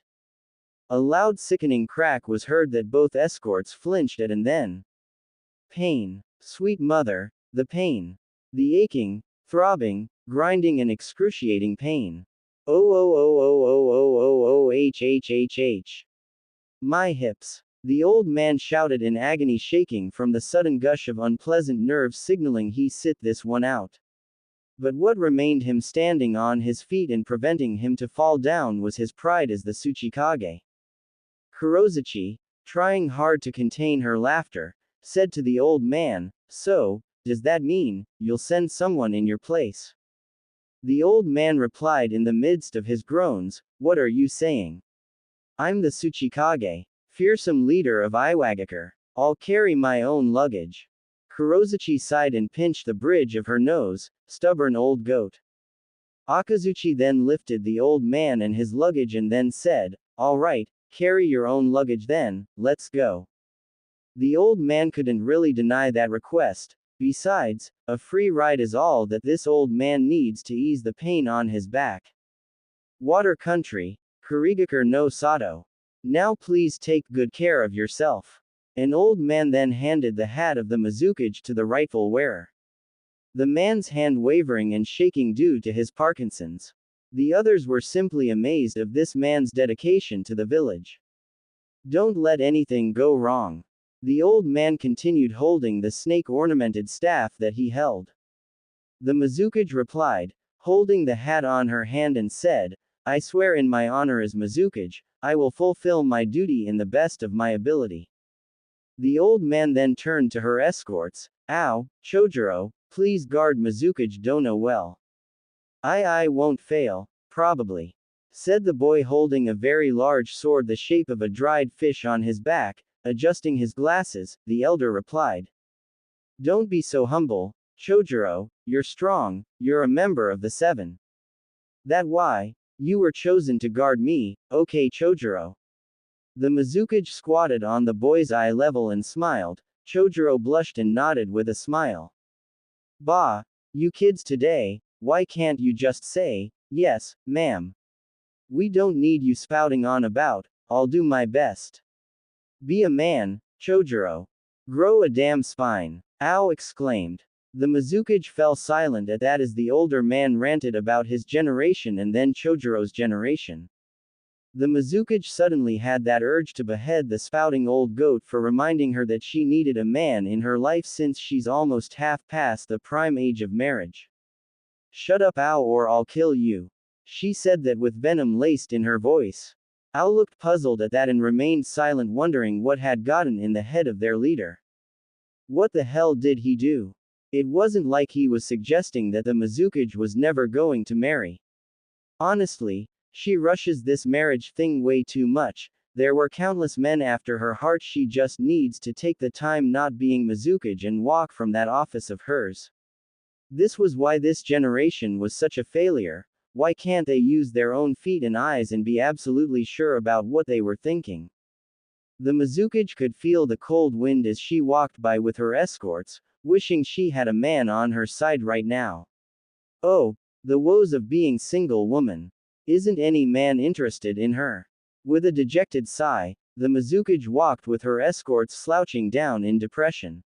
She had hoped at least that she might find someone in Iron Country that will likely sweep her off her feet. In Fire Country, achoo! Naruto sneezed and sniffed, a sudden chill just crawled down his spine. Brr, it's not yet even Iron Country and I'm already shivering. I think I might be coming down with something. Kakashi merely said, nah, you don't get sick because of your tenant. Must be the air here, this area is very humid. Yosh, if Hokage-sama is cold, then I will use my chest and warm him with a most youthful embrace. Come Hokage-sama, come feel the manly chest of Maida guy. The said man then gave a nice guy pose, complete sparkling teeth.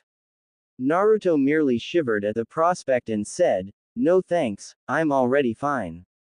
Just be 10 steps away from me, please. Kakashi merely chuckled under his mask. Thank God for it. His uncovered eye looked unflinching. Ah, the wonders of being a multi-talented person. It was then that Kakashi stopped in walking, stretching his hand slightly. Naruto stopped as well, looking to his upper right, as did Guy. Naruto didn't flinch. We're being watched, Kakashi mentioned. Naruto nodded as did Guy. Hokage-sama, I suggest you remain in your place, we'll take care of them for you.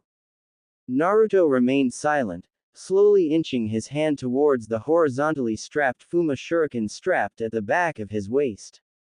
Naruto wondered who these people might be. Kakashi flicked his hand as quick as lightning, letting loose 3 shuriken. In a blink of an eye, 11 people jumped straight at them. All of them bearing the symbol of the Haniya clan. Kakashi was about to dash towards an opponent. Naruto motioned for him to stop as they threw shuriken and kunai in countless directions. I'll handle this, Naruto said, as he grabbed the folded Fuma shuriken from the back of his waist and flipped it in midair, catching it by the handle with his left hand. Fuma shuriken. Windmill mode. The Fuma gave a resounding click, as the blades separated and spun wildly. Naruto outstretched his hand and deflected the thrown weapon sent at him. Placing chakra on his feet, Naruto jumped and switched the Fuma shuriken with his right hand. Fuma shuriken. Blade mode. Another loud clicking sound was heard. The Fuma shuriken immediately stopped and retracted to its blade form, deflecting the sword strike aimed above his head. Naruto bent his lower body forward and kicked the man by the abdomen. The kick forced the wind out of the man as he fell down on the ground, with the blonde hitting the man with the blunt part of shuriken at the back of his neck. As he landed upside down on a tree branch, the blonde had put his hands together in a middle index cross. Kage Bunshin no Jutsu, Shadow Clone Technique, Naruto shouted, and soon, 5 clones popped around the blonde, lunging at the men in every which way they appeared. Naruto then leaned his body forward, grabbing the tree branch that he stood, used the arm strength of his left hand to lift his body upward and kick the branch, jumping straight up.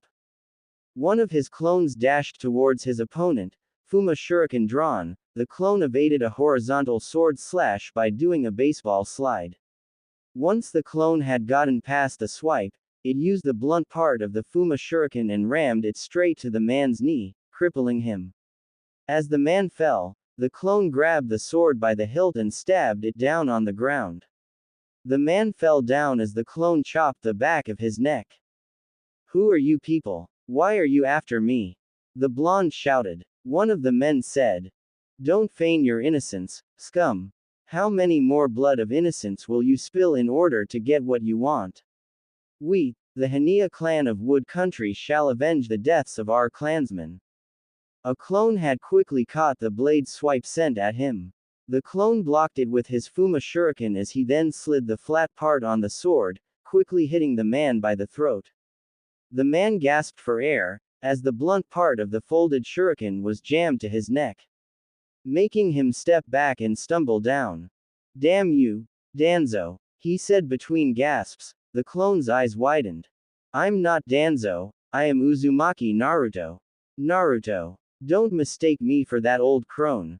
Naruto shouted as another clone flipped in midair, punching the man by the gut, hitting the solar plexus.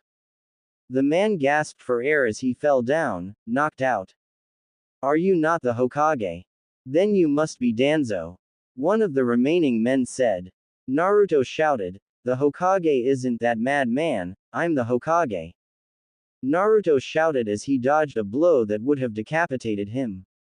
As he outstretched his right foot and gave sweeping kick, the man lost balance, as Naruto shouted.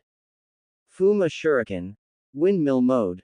Naruto said as he flung the spinning projectile straight to one of his attackers, impaling the man on the shoulders and pinning him to one of the trees. Naruto then flipped the sword away from the man as he blocked a sword straight at his face, catching it with his bare hands. Naruto then asked, why are you still attacking me? Silence. Die. Scum. With that, two people came at him, drawing their hands together and intricately woven their seals together. Kaden. Enden. Fire release. Fire bullet. Fuden. Repusho. Wind release. Violent gale palm. Cursing under his breath, Naruto dodged to the side, bringing out two kunai and flinging it towards the two men. As he ran for cover, the combined jutsu raised and incinerated anything in its path. The men were parried the flung projectiles with their swords, but was surprised when the kunai had burst into smoke. Kakashi seemed surprised at this. He let two Kage Bunshin perform henge and turn into kunai. Since when? It suddenly hit him. When Naruto had summoned his shadow clones, he was surrounded with them from all sides earlier. The clones couldn't have been noticed since the smoke had surrounded the blonde. Hokage-sama thinks 2 steps ahead of his opponent. Guy commented and Kakashi nodded. Just then, Naruto emerged from the smoke, dragging 2 unconscious men by the collar. The one impaled on the tree was about to extract the offending weapon from his shoulder, but Naruto stopped him by pressing his hand on his uninjured shoulder and said, "Don't move. You'll just open your wound further. Just kill me now. You think that we'll quit just because you left us to live?" said the man. Naruto didn't move as he stared at the man that was glaring daggers at the man. "No, I don't, but I don't want the people that you love to come after me either," Naruto said. The man froze but snarled at Naruto, "I've already lost my family from Konoha. Letting me live is only a hindrance. Don't you want to live?" Naruto had cut off. "Don't say that you'd prefer to die just because you failed at something," Naruto said, his anger seething as he punched the stump behind the man. "You think this is supposed to make you feel better? You think having an eye for an eye is the proper way to solve things? You aren't God to decide to end the life of people that barely even know you." The man rose defiantly and seethed at the young Hokage. "You say that your people are innocent. Don't you dare play as the unsung hero in this. It's Konoha's fault that my wife and children are dead. All because of Danzo." The man retaliated. Naruto replied as he held the man by the collar. "And you're going to do the same thing as he did. Killing innocent people left and right. Did you ever think just for a moment that you were probably on the same level as him? What was it, again? Scum." The man stopped, his grip on Naruto's hand loosening, as Naruto continued, "If you want to be another Danzo, then I won't hesitate to kill you. That way, all have stopped an evil worse than mine. Then why don't you kill me? This time, the man's voice was an audible whisper. Naruto replied, I'm giving you a choice.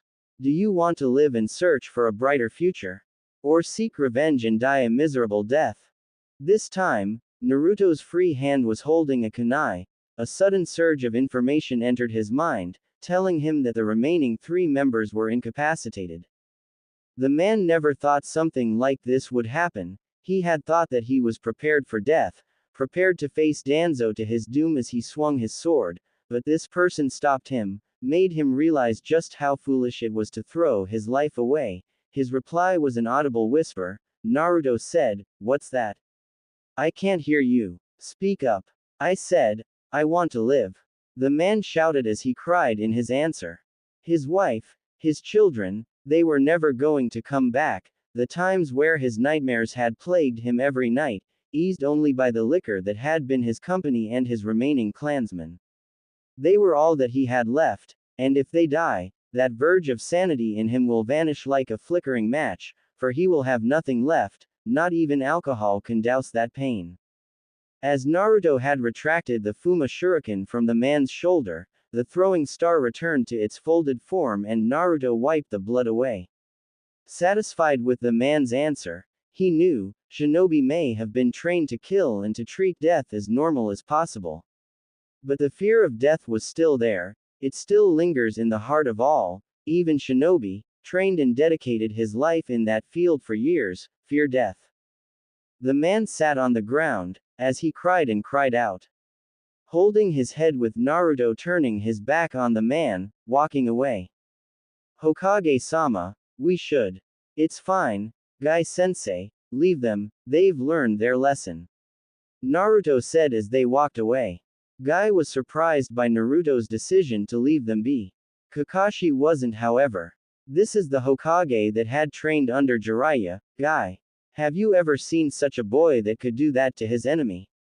I've only heard rumors, but this is the first time I saw him do it. It's as if Kami himself willed inside him. Guy was astonished to say the least. Never had he seen someone as unique as Uzumaki Naruto. Jiraiya-sama had stated once that he treated the lives of every human being as precious. He would often light candles when he got home to pray for the souls that he had tragically ended. Naruto was the opposite of that when he was a child. To Naruto, what was most important to him back then was his existence, acknowledgement. Desperation often lingered in Naruto's mind as a child. He looked on in the village with a mere complacent and hated expression. He wasn't opposed to killing back then. Kakashi knew that his first and only kill was Sasori's spy, Yura, who Naruto had driven his Udama Rasengan, great ball spiraling sphere, at the said man's chest, tearing blood vessels and cardiac muscles apart. And although Naruto had ended his training with Jiraiya back then, Kakashi saw Naruto's expression as that of regret when they had camped the night before they saw Gaara. Kakashi had wondered how much change Jiraiya influenced on the boy and the boy to Jiraiya. Oh yeah, Kakashi-sensei, I have to talk to you about something. I don't appreciate it when you revise my whole letter to the Princess of Spring Country and chucking in a copy of the movie of Ika Ika Paradise to be signed. Naruto mentioned, looking at his sensei with a scowl on his face, forcing Kakashi out of his reverie. Ma, don't make a big deal about it, Naruto. And thanks for letting her sign my copy. Kakashi said, kissing the movie copy of his favorite series and placing it back in his pouch. You know what just happened? Koyuki sent me a letter and talked dirty to me. And since it was a letter, I didn't know if she was teasing or if it was the real deal. You just opened a can of worms in front of my face, sensei. The worst part is you made it with my seal of authentication. Naruto answered. You worry too much, Naruto. For one thing, if she ever did those acts to you, she'll be labeled a cradle robber. Of course, most of the female population older than 18 in Konoha already consider you jailbait now. Naruto stood agape at that. What? Then that means all those girls squealing at him earlier were. Kakashi chuckled under his mask and said, raising the pitch of his voice, mimicking a female's. Oh, Naruto-sama was so cool back there. He's so sexy. Would he father my babies? Or so I've heard. Ah, Naruto could only say, not finding his voice to speak in the matter. I think you just broke him, Kakashi, said Guy. Kakashi chuckled further. Oh come on, it's as if Jiraiya-sama never taught you anything about women. Naruto, finding his voice to speak again, there wasn't anything to learn but to view women's anatomy while staying hidden before they kick the crap out of you. Naruto shivered as he ran down memory lane. The misadventures with the Toad Sage were memorable on his part. Mostly because he had more than once ran away fearing for his life from the crowd of women that were carrying weapons sharp enough and threatening them to get them fixed. Jiraiya had stated once that he'll get used to the challenge eventually, as it could also serve his training in speed and stealth. The fact that Naruto could run so fast was partially thanks to Jiraiya, and partially to Tsunade, who had been Jiraiya's inspiration when they were kids to get the hell out of Dodge when the time called for it.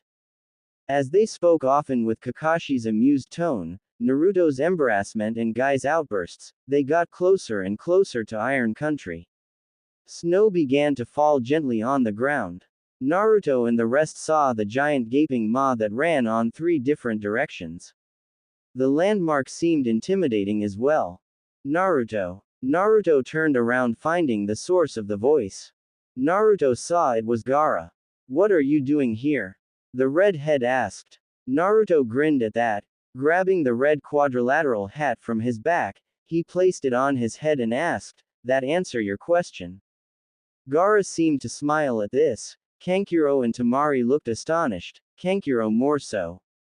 I suppose it does, Gaara mentioned with a smile. Indeed, it was a surprise to see Naruto become Hokage so soon. He had heard reports that Konoha was invaded by Akatsuki's apparent leader, Pain. What was surprising though, was the fact that Naruto was the one to legitimately take the seat. He had heard bad rumors of the Hokage being a man that had ruled the black ops of the village, notorious for numerous secret deals and genocides outside of Konoha. Seeing Naruto becoming Hokage had put Gaara's mind at ease and dispels such rumors going abound in the ninja world. Naruto commented, Wow Gaara, you grew your hair a little. Yes, the works of being a Kage can be quite bothersome. That, and I supposed it looked fitting for me. Gaara commented. Naruto merely rolled his eyes. There must be some mistake, there has to be.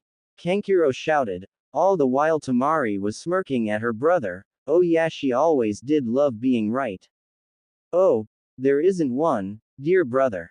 Do you really think Kakashi-san would be Hokage if he didn't carry the hat? Temari asked, sneering at her brother who was grumbling as he rummaged to his wallet and handed over 100 ryo bill. What's going on? Asked Kakashi, curious at the banter between the Sand siblings. Temari and Kankuro had a bet to see if there was a Kage close to my age. Temari won. Gaara simply mentioned. Ah, a simple game of lucky H. Then my bet to you, rival Kakashi, is that there is a woman for a Kage who is nearing middle age and is concerned about not finding the proper husband. Guy exclaimed. Kakashi, already on autopilot, said, You say something, Guy. Kakashi, you and your hip ways always manage to get on my nerves. That is why you are my eternal rival. Guy shouted. The wind blew, the people were already moving ahead. Guy's head bowed as he could feel that he was ignored with his speech. Guy soon dashed back again to the group that had ignored his speech and saw that Kankuro was chewing something. Temari asked while laughing, wearing a new pair of shoes and holding her sides due to her fits of laughter. So how's the shoe, Kankuro?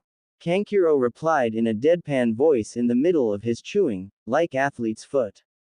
That earned him a kick in the shin.